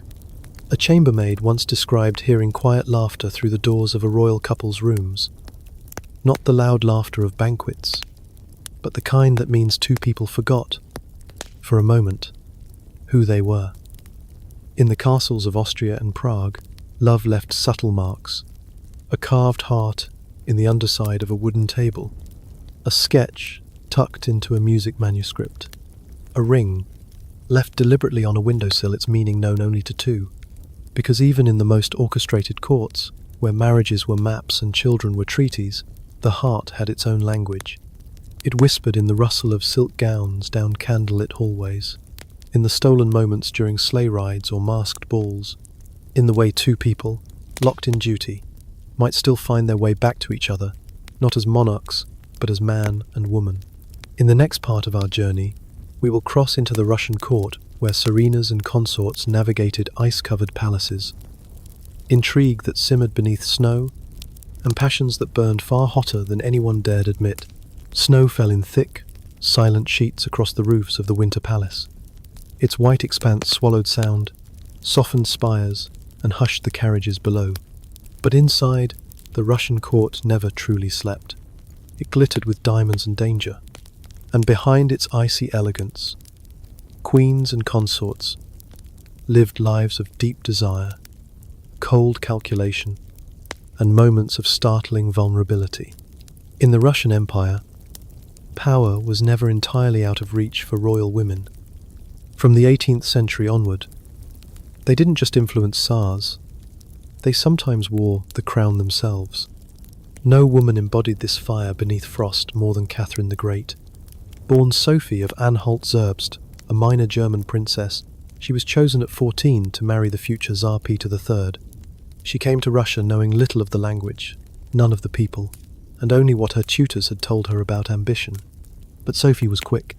She learned Russian in secret, converted to Orthodoxy, took the name Ekaterina, Catherine, and when her husband proved cruel, erratic, and incapable of ruling, she waited. When the moment came, she took the throne herself. Without a drop of Russian blood, she became Empress of Russia in her own right, reigning for more than 3 decades. But Catherine was no cold figure of statecraft alone. She was deeply sensual. She had lovers many, but they were not mere indulgences. Catherine's favourites, as they were known, were often carefully chosen men, sometimes military officers, sometimes courtiers who offered her not just affection, but companionship, loyalty, and joy. She gave them titles, estates, and gifts. But she expected intelligence in return. They were expected to hold conversation, share ideas, delight her in mind, as well as body. And when the relationship cooled, she often ensured their comfort in retirement. One such man was Grigory Potemkin, her lover, general, and perhaps her greatest partner in both state and soul. They may have even married in secret. Potemkin helped her modernize the Russian army, advised her in foreign affairs, and expanded the empire's borders. Their correspondence is filled with affection and wit. My soul clings to you. Even in absence you are beside me. After their romance dimmed, their partnership did not. They remained bound by something deeper than passion. A shared vision, a trust. Even when she took younger lovers, it was Potemkin she turned to in crisis. Catherine was mocked by her enemies, accused of promiscuity, cruelty, vanity. But in truth, she was a woman who had survived abuse, overthrown her husband, ruled an empire, and still allowed herself the courage to love. She once wrote, "Power without love is hollow. I would rather hold both in one hand, briefly, than neither forever." And in that, she revealed the quiet ache beneath her formidable exterior. Other empresses, like Elizabeth Petrovna, daughter of Peter the Great, wielded beauty as power. Elizabeth never married, but had many lovers, carefully chosen for appearance and discretion. She adored fashion, once ordering more than 12,000 gowns, and could shift from glittering court dances to inspecting military troops without missing a step. She was bold. When the court tried to arrange a political marriage, she refused. Instead, she elevated Alexei Razumovsky, a Ukrainian singer, from church choir to court confidant. Many believe they married in secret. Whether or not they did, their affection was lasting. Elizabeth, too, ruled in her own right. She built schools, reformed the army, banned capital punishment. But in private, she longed for warmth. She surrounded herself with dogs, music, dancers. She laughed loudly, slept late, and wrote poems that hinted at loneliness. Despite the grandeur of her court, even the Tsarinas who did not rule alone carried their own burdens of affection. Maria Feodorovna, wife of Tsar Alexander III, gave her husband 6 children. Their marriage was formal at first, then tender. When he died, she dressed in mourning for the rest of her life. But her story does not end with loss. As Dowager Empress, Maria maintained her own court, her own advisors, and wrote letters filled with careful counsel and fierce loyalty. In her private journals, she wrote, "The crown sits heavier in the quiet hours. I wear it still." In the Russian court, where service demanded silence and alliances could be fatal, love often hid in gesture. A brush of fingers during a dance, a handkerchief embroidered with shared symbols, a volume of Pushkin left open to a favorite line. Royal mistresses in Russia, though never officially titled as in France, held real influence. Anna Lopukina, favorite of Paul I, and Baroness Krudener, confidante of Alexander I, shaped court decisions, charitable efforts, and even foreign policy. Their power came not from thrones but from nearness, and always the danger lingered, because intimacy in Imperial Russia could be a weapon. To be loved by a Tsar meant to be watched, envied, sometimes despised. To be spurned could mean exile, accusation, even imprisonment. Still, women risked it. They loved, despite the cost. In the cold echo of palaces with walls 3 feet thick, where every word might be recorded, and every window looked out upon a frozen city, they found ways to laugh, to whisper, to dream.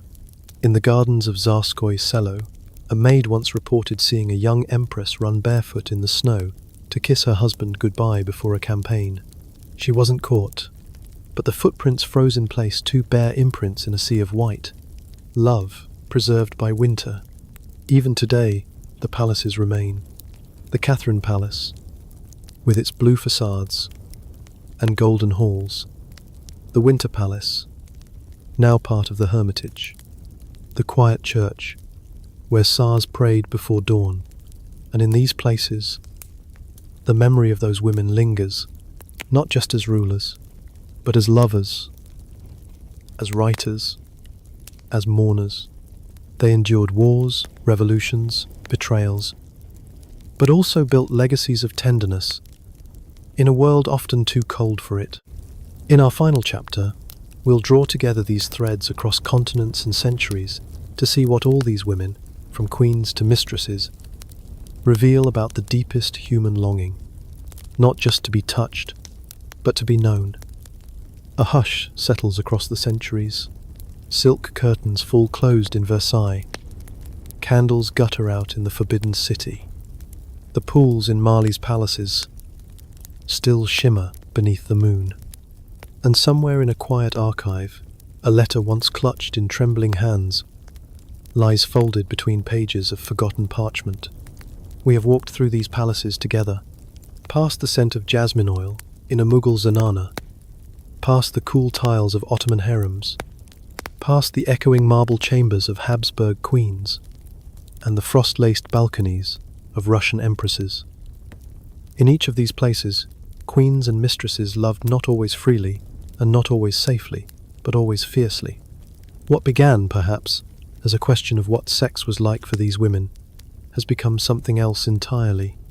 We've discovered that intimacy, for those within royal walls, was more than desire.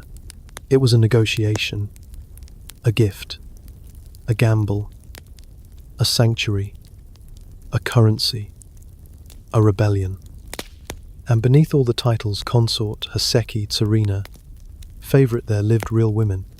Women who remembered a lover's breath against their cheek, who laughed behind screens, who braided their hair with hopes, who carved poetry into the margins of scripture, who waited at windows, who left their scent on a linen pillow long after the guards changed shift, who dreamed not just of safety or splendor, but of being seen, truly seen. And in rare, beautiful moments they were, when a sultan paused beneath a curtain, not to take, but to listen, when a king set down his crown to kiss a cheek without audience, when a letter arrived at dawn 3 words only, folded 12 times, or when a queen reached across a map and pointed not to a border, but to home. It's easy to imagine these women only as pawns, as objects of trade, desire, or spectacle, but they were more, always more.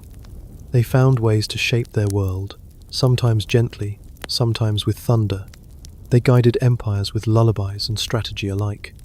They outlived kings, outmaneuvered enemies, outsmarted ambassadors, and through it all, they loved on their own terms, even when their world would not allow it. Yes, they bore children. Yes, they held titles. Yes, they were watched, judged, adored, and betrayed. But also they painted, they sang, they danced, they bled, they prayed. They kissed with meaning. They mourned in silence. They wrote their names in places where only the most trusted eyes would look. And across every continent, in every palace, one truth held firm, that the heart, though hidden behind stone and ceremony, beats just as loudly in a queen as it does in anyone else.